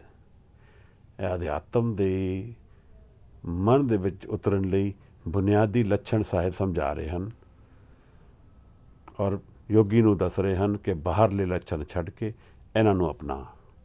ਖਿੰਥਾ ਉਹਦਾ ਇੱਕ ਰੋਗ ਹੁੰਦਾ, ਬਲੈਂਕਟ ਜਿਹਾ ਹੁੰਦਾ, ਜਿਸ ਦਾ ਉਹ ਗੋਦੜੀ ਜੀ ਬਣਾ ਲੈਂਦੇ ਨੇ, ਉਹਦੇ ਉੱਤੇ ਬੈਠ ਵੀ ਜਾਂਦੇ ਨੇ। ਤਾਂ ਮਹਾਰਾਜ ਕਹਿੰਦੇ ਨੇ ਖਿੰਥਾ ਜਿਹੜੀ ਤੇਰੇ ਕੋਲ ਹੈ ਉਹ ਕਾਲ ਦੇ ਧਿਆਨ ਵਿੱਚ ਰਹਿ। ਜਿਵੇਂ ਤੂੰ ਇਸ ਨੂੰ ਓੜਿਆ ਹੈ, ਇਵੇਂ ਕਾਲ ਨੂੰ ਨਾਲ ਚੱਲਦਾ ਸਮਝ। ਅਸੀਂ ਵੀ ਇਹ ਸਮਝਣਾ ਹੈ ਕਿ ਕਾਲ ਕਦੇ ਵੀ ਆ ਸਕਦਾ ਹੈ, ਕੋਈ ਗਾਰੰਟੀ ਨਹੀਂ ਹੈ। 10 ਸਾਲ ਅਸੀਂ ਸੋਚ ਰਹੇ ਹਾਂ, 15 ਸਾਲ ਸੋਚ ਰਹੇ ਹਾਂ, 20 ਸਾਲ ਸੋਚ ਰਹੇ ਹਾਂ, ਹਾਲੇ ਤਾਂ ਮੌਤ ਨੇੜੇ ਨਹੀਂ ਹੈ। ਇਸ ਤਰ੍ਹਾਂ ਦੀ ਕੋਈ ਗਾਰੰਟੀ ਨਹੀਂ ਹੈ। ਅਸੀਂ ਜਾਣੀਏ ਕਿ ਕਾਲ ਸਾਡਾ ਨਾਲ ਨਾਲ ਚੱਲਦਾ ਹੈ। ਅਸੀਂ ਜਾਣੀਏ ਕਿ ਜੀਵਨ ਜਿਹੜਾ ਹੈ ਉਹ ਕਾਲ ਨੇ ਖ਼ਤਮ ਕਰ ਦੇਣਾ ਇੱਕ ਦਿਨ। ਮਹਾਰਾਜ ਫਿਰ ਸਾਹਿਬ ਕਹਿੰਦੇ ਨੇ ਕੁਆਰੀ ਕਾਇਆ। ਇਹ ਕਾਇਆ ਨੂੰ ਅਸੀਂ ਦੂਸ਼ਿਤ ਕਰ ਦਈਏ ਤਾਂ ਨਾ ਧਿਆਨ ਲੱਗ ਸਕੇਗਾ, ਨਾ ਯੋਗ ਕਰ ਸਕਾਂਗੇ ਸੁਰਤ ਔਰ ਸ਼ਬਦ ਦਾ, ਨਾ ਇਹ ਸਮਝ ਪਾਵਾਂਗੇ ਕਿ ਸੰਤੋਖ ਕਿੱਥੇ ਹੈ, ਅਨਅਵੇਅਰ ਜੀਵਾਂਗੇ ਫਿਰ। ਇਸ ਕਰਕੇ ਮਨ ਦੇ ਵਿੱਚ ਸਟਿਮੂਲੈਂਟ, ਫਿਜ਼ੀਕਲ ਸਟਿਮੂਲੈਂਟਸ ਨਹੀਂ ਵਰਤਣੇ ਚਾਹੀਦੇ। ਫਿਜ਼ੀਕਲ ਸਟਿਮੂਲੈਂਟ ਵਿੱਚ ਸਭ ਕੁਝ, ਚਾਹ ਔਰ ਕੌਫੀ ਤਾਂ ਚਲੋ ਮੈਂ ਵੀ ਪੀਂਦਾ, ਪਰ ਅਗਰ ਧਿਆਨ ਕਰਨਾ ਹੈ ਤਾਂ ਫਿਜ਼ੀਕਲ ਸਟਿਮੂਲੈਂਟਸ ਹੋਰ ਤਰ੍ਹਾਂ ਦੇ ਛੱਡਣੇ ਚਾਹੀਦੇ ਸਾਰੇ। ਨਸ਼ੇ ਸਾਰਾ ਨਾਮ ਦਾ ਹੈ ਸਾਡੇ ਕੋਲ। ਕੀਰਤਨ ਸਾਡਾ ਸਟਿਮੂਲੈਂਟ ਹੈ, ਨਾਮ ਸਾਡਾ ਸਟਿਮੂਲੈਂਟ ਹੈ, ਸ਼ਬਦ ਸਾਡਾ ਸਟਿਮੂਲੈਂਟ ਹੈ। ਫਿਜ਼ੀਕਲ ਸਟਿਮੂਲੈਂਟਸ ਅਗਰ ਕਰਾਂਗੇ ਫਿਰ ਅਸੀਂ ਧਰਮ ਦੀ ਕਮਾਈ ਨਹੀਂ ਕਰ ਪਾਵਾਂਗੇ। ਤਾਂ ਕੁਆਰੀ ਕਾਇਆ, ਕਾਇਆ ਨੂੰ ਫਿਰ ਸ਼ੁੱਧ ਰੱਖਣਾ ਹੈ। ਇਸ ਤਰ੍ਹਾਂ ਹੀ ਕਾਮ ਕ੍ਰੋਧ ਕਾਇਆ ਦੋ ਹੀ ਗੱਲ ਨੇ, ਇਹ ਵੀ ਇੱਕ ਸਟਿਮੂਲੈਂਟ ਹੀ ਹੈ। ਕਾਇਆ ਗਲ ਜਾਂਦੀ ਹੈ ਉਹਦੇ ਵਿੱਚ। ਬੈਲੈਂਸ ਦੇ ਵਿੱਚ ਸ੍ਰਿਸ਼ਟੀ ਵਿੱਚ ਕਹਿ ਰਹੇ ਨੇ ਹਰ ਚੀਜ਼ ਚੱਲਦੀ ਹੈ। ਜਿੱਥੇ ਅਸੀਂ ਐਕਸਟ੍ਰੀਮ ਵਿੱਚ ਚਲੇ ਗਏ ਉੱਥੇ ਕਾਇਆ ਡਾਮਾਡੋਲ ਹੋ ਗਈ। ਮਹਾਰਾਜ ਕਹਿੰਦੇ ਨੇ ਖਿੰਥਾ ਕਾਲ ਕੁਵਾਰੀ ਕਾਇਆ ਜੁਗਤ ਡੰਡਾ ਪ੍ਰਤੀਤ ਹੈ। ਜਿਹੜਾ ਡੰਡਾ ਨਾਲ ਰੱਖਦਾ ਹੈ ਯੋਗੀ, ਜੁਗਤ ਡੰਡਾ ਪ੍ਰਤੀਤ, ਜੁਗਤੀ। ਉਹ ਕਹਿ ਰਹੇ ਨੇ ਜੁਗਤ ਵਰਤਣਾ, ਇੱਥੇ ਤੂੰ ਡੰਡੇ ਨਾਲ ਤੂੰ ਬਾਹਰ ਦੇ ਦਿਖਾਵੇ ਰੱਖਦਾ ਹੈ। ਜੁਗਤੀ ਕੀ ਹੈ? ਸਿੱਖ ਦੀ ਜੁਗਤੀ ਕੀ ਹੈ? ਬਾਰ ਬਾਰ ਸਾਹਿਬ ਸਾਨੂੰ ਸਮਝਾ ਰਹੇ ਨੇ। ਸੁਰਤ ਔਰ ਸ਼ਬਦ ਦੀ ਜਿਹੜੀ ਹੈ ਖੇਡ ਹੈ, ਇਹ ਜੁਗਤੀ ਹੈ। ਮਨ ਨੂੰ ਮਾਰਨਾ ਹੈ, ਸ਼ਬਦ ਦੇ ਜ਼ਰੀਏ ਮਾਰਨਾ ਹੈ। ਮਨ ਮਰੇ ਜੁਗਤ ਡੰਡਾ ਪ੍ਰਤੀਤ। ਮਹਾਰਾਜ ਸਮਝਾ ਰਹੇ ਹਨ ਕਿ ਬਾਹਰ ਦੇ ਚਿੰਨ੍ਹਾਂ ਨਾਲ ਧਰਮ ਦੀ ਕਮਾਈ ਨਹੀਂ ਹੁੰਦੀ। ਅੰਤਰ ਦੇ ਮਨ ਦੀ ਅਵਸਥਾ ਬਦਲਣੀ ਪੈਂਦੀ ਹੈ। ਮਨ ਦੇ ਵਿੱਚ ਸੰਤੋਖ ਆਏ, ਮਨ ਮਿਹਨਤ ਕਰੇ, ਮਨ ਸ਼ਰਮ ਵਿੱਚ ਰਹੇ, ਮਨ ਇਹ ਜਾਣ ਲਏ ਕਿ ਮੈਂ ਮਨ ਨੂੰ ਸ਼ੁੱਧ ਕਰਨਾ ਹੈ। ਅਭਿਆਸ ਕਰੇ, ਮਿਹਨਤ ਕਰੇ, ਇਕਾਗਰ ਅਵਸਥਾ ਵਿੱਚ ਸੁਰਤ ਨੂੰ ਜਾਣੇ, ਸੁਰਤ ਦੀ ਕਮਾਈ ਕਰੇ। ਇਹ ਜੁਗਤੀ ਸਿੱਖਦੀ ਹੈ। ਖਿੰਥਾ ਕਾਲ ਕੁਆਰੀ ਕਾਇਆ ਜੁਗਤ ਡੰਡਾ ਪ੍ਰਤੀਤ। ਇਹ ਜਿਹੜਾ ਪੰਥ ਹੈ ਜਿਸ ਨਾਲ ਸਾਹਿਬ ਨੇ ਵਾਰਤਾਲਾਪ ਕੀਤੀ, ਯੋਗੀਆਂ ਦੇ 12 ਪੰਥ ਪਹਿਲੇ ਗਿਣੇ ਜਾਂਦੇ ਸਨ। ਉਹਨਾਂ 'ਚੋਂ ਮੁਖੀ ਪੰਥ ਆਈ ਪੰਥੀ ਹੈ। ਉਹਦਾ ਨਾਮ ਆਈ ਪੰਥੀ ਹੈ। ਪਰ ਸਾਹਿਬ ਇੱਕ ਨਵੀਂ ਗੱਲ ਕਰਦੇ ਉਹਨਾਂ ਨਾਲ ਕਿ ਇਹ ਅਲੱਗ ਅਲੱਗ ਵੱਖਰੇ ਪੰਥ ਬਣਾਉਣ ਤੋਂ ਬਿਹਤਰ ਇਹ ਸੀ ਕਿ ਸਾਰੀ ਜਮਾਤ ਨੂੰ ਆਪਣੀ ਪੰਥ ਬਣਾ ਲੈਂਦਾ। ਆਈ ਪੰਥੀ ਸਗਲ ਜਮਾਤੀ। ਸਾਰੀ ਜਮਾਤ ਦਾ ਮਤਲਬ ਪੂਰੀ ਸ੍ਰਿਸ਼ਟੀ, ਸਾਰੇ ਲੋਕ। ਆਈ ਪੰਥੀ ਸਗਲ ਜਮਾਤੀ, ਮਨ ਜੀਤੇ ਜਗ ਜੀਤ। ਇੰਨੀ ਦੇਰ ਜੋ ਮੈਂ ਆਪ ਨਾਲ ਵਿਚਾਰ ਕਰਦਾ, ਮਨ ਦੀ ਜਿੱਤਣ ਦੀ ਗੱਲ ਕਰਦੇ ਹਾਂ। ਇਹ ਮਨ ਅਗਰ ਗਿਰੇਗਾ ਤਾਂ ਉਨ ਮਨ ਵਿੱਚ ਹੀ ਸਾਨੂੰ ਮਨ ਦੀ ਜਿੱਤ ਨਜ਼ਰ ਆਏਗੀ। ਅਗਰ ਕਾਲ ਰੂਪੀ ਜੀਵਨ ਜੀਆਂਗੇ, ਕਾਲ ਤੋਂ ਪਰੇ ਦਾ ਜੀਵਨ ਨਹੀਂ ਜਾਣਾਂਗੇ ਤਾਂ ਹਾਰ ਕੇ ਜਾਵਾਂਗੇ। ਅਗਰ ਮਨ ਦੇ ਵਿੱਚ ਵਸੇ ਆਨੰਦ ਨੂੰ ਨਹੀਂ ਜਾਣਿਆ, ਜੀਵਨ ਜੀ ਲਿਆ, ਤਾਂ ਫਿਰ ਕਾਲ ਦੇ ਵਿੱਚ ਹੀ ਖਤਮ ਹੋ ਜਾਵਾਂਗੇ। ਦੁਨੀਆ ਵਿੱਚ ਜਿੱਤ ਸਿਰਫ ਮਨ ਨੂੰ ਜਿੱਤਣ ਵਾਲੇ ਦੀ ਹੁੰਦੀ ਹੈ। ਅਗਰ ਜ਼ਫਰਨਾਮਾ ਨੂੰ ਅਸੀਂ ਪਿਆਰ ਨਾਲ ਵਿਚਾਰੀਏ ਤਾਂ ਇਹੀ ਗੱਲ ਸਮਝ ਆਏਗੀ। ਮੈਂ ਕਈ ਵਾਰ ਆਪ ਨਾਲ ਜ਼ਫਰਨਾਮਾ ਸ਼ੇਅਰ ਕੀਤਾ ਹੈ। ਜਿੱਤਦਾ ਕੌਣ ਹੈ ਇੱਥੇ? ਜਿਹੜਾ ਸਦਾ ਲਈ ਹੈ। ਪਹਿਲੀ ਗੱਲ ਤੇ ਜਿਹੜਾ ਹੈ ਹੀ ਨਹੀਂ ਥੋੜ੍ਹੇ ਸਮੇਂ ਬਾਅਦ, ਉਹਦੀ ਕਾਹਦੀ ਜਿੱਤ ਹੈ? ਉਹਦੀ ਜਿੱਤ ਵੀ ਥੋੜ੍ਹੇ ਸਮੇਂ ਵਿੱਚ ਖਤਮ ਹੋ ਜਾਏਗੀ, ਉਹਦੀ ਹਾਰ ਵੀ ਖਤਮ ਹੋ ਜਾਏਗੀ। ਜਿਹਨੇ ਆਪ ਹੀ ਨਹੀਂ ਰਹਿਣਾ, ਉਹਦੀ ਕਾਹਦੀ ਜਿੱਤ ਹੋਣੀ ਹੈ? ਮਹਾਰਾਜ ਸਾਨੂੰ ਸਮਝਾਉਂਦੇ ਹਨ ਕਿ ਮਨ ਦੀ ਜਿੱਤ ਵਿੱਚ ਸਭ ਚੀਜ਼ ਜਿੱਤੀਆਂ ਜਾਣਗੀਆਂ। ਕਾਲ ਵੀ ਜਿੱਤਿਆ ਜਾਏਗਾ। ਮਨ ਦੇ ਵਿੱਚ ਦੁੱਖ ਤੋਂ ਵੀ ਜਿੱਤ ਆ ਜਾਏਗੀ। ਦੁਨੀਆ ਦੀ ਜਿਹੜੀ ਹੈ ਪਰੇਸ਼ਾਨੀਆਂ ਵਿੱਚ ਅਸੀਂ ਸਾਰਾ ਜੀਵਨ ਡੈਡੀਕੇਟ ਕੀਤਾ ਹੋਇਆ ਹੈ, ਉਸ ਤੋਂ ਇੱਕ ਵੱਖਰਾ ਜੀਵਨ ਮਿਲ ਜਾਏਗਾ। ਇਹ ਬਹੁਤ ਛੋਟੀ ਗੱਲ ਨਹੀਂ ਹੈ। ਇਹ ਸਾਰੀ ਜੀਵਨ ਦੀ ਕੁੰਜੀ ਹੈ। ਔਰ ਇਹ ਮੈਂ ਔਰ ਆਪ ਸਭ ਲੋਕ ਅਸੀਂ ਜੀ ਰਹੇ ਹਾਂ। The choice is whether we choose to live life of misery and troubles, ਜਾਂ ਫਿਰ ਅਸੀਂ ਜੀਵਨ ਦੇ ਵਿੱਚ ਮਨ ਦੀ ਉਸ ਤਹਿ ਨੂੰ ਜਾਣ ਲਈਏ। ਨਾਨਕ ਭਗਤਾ ਸਦਾ ਵਿਗਾਸ, ਸੁਣੀਏ ਦੁੱਖ ਪਾਪ ਕਾ ਨਾਸ। ਕੇਵਲ ਪੜ੍ਹੀਏ ਨਾ, ਜਾਣ ਲਈਏ। ਇਹ ਮੇਰੇ ਲਈ ਵੀ ਟਾਰਗੇਟ ਹੈ, ਆਪ ਲਈ ਵੀ ਟਾਰਗੇਟ ਹੈ। ਜੀਵਨ ਵਿੱਚ ਮਨ ਨੂੰ ਨਹੀਂ ਜਾਣਿਆ, ਮਨ ਦੇ ਵਿੱਚ ਛਿਪੇ ਭੰਡਾਰ ਨੂੰ ਨਹੀਂ ਜਾਣਿਆ, ਤਾਂ ਫਿਰ ਕੀ ਜਾਣਿਆ। ਮਹਾਰਾਜ ਸਾਹਿਬ ਫਿਰ ਜਿਹੜੀ ਅਸੀਂ ਪਹਿਲੇ ਸ਼ੁਰੂ ਜਿੱਥੋਂ ਕੀਤੀ ਸੀ, ਆਦੇਸ ਤਿਸੇ ਆਦੇਸ, ਆਦ ਅਨੀਲ ਅਨਾਦ ਅਨਾਹਤ, ਜੁਗ ਜੁਗ ਏਕੋ ਵੇਸ। ਅੱਜ ਦੀ ਪੌੜੀ ਦੀ ਵਿਚਾਰ, ਆਪ ਭੁੱਲਾਂ ਚੁੱਕਾਂ ਦੀ ਖਿਮਾ ਦੇਣਾ, ਸ਼ਬਦ ਦੀ ਵਿਚਾਰ ਪ੍ਰਵਾਨ ਕਰਨਾ। ਜੋ ਕੋਈ ਇਸ 'ਤੇ ਸੁਧਾਰ ਕਰਨਾ ਚਾਹੇ, ਜੀ ਆਇਆਂ ਨੂੰ। ਵਾਹਿਗੁਰੂ ਜੀ ਕਾ ਖਾਲਸਾ, ਵਾਹਿਗੁਰੂ ਜੀ ਕੀ ਫਤਿਹ।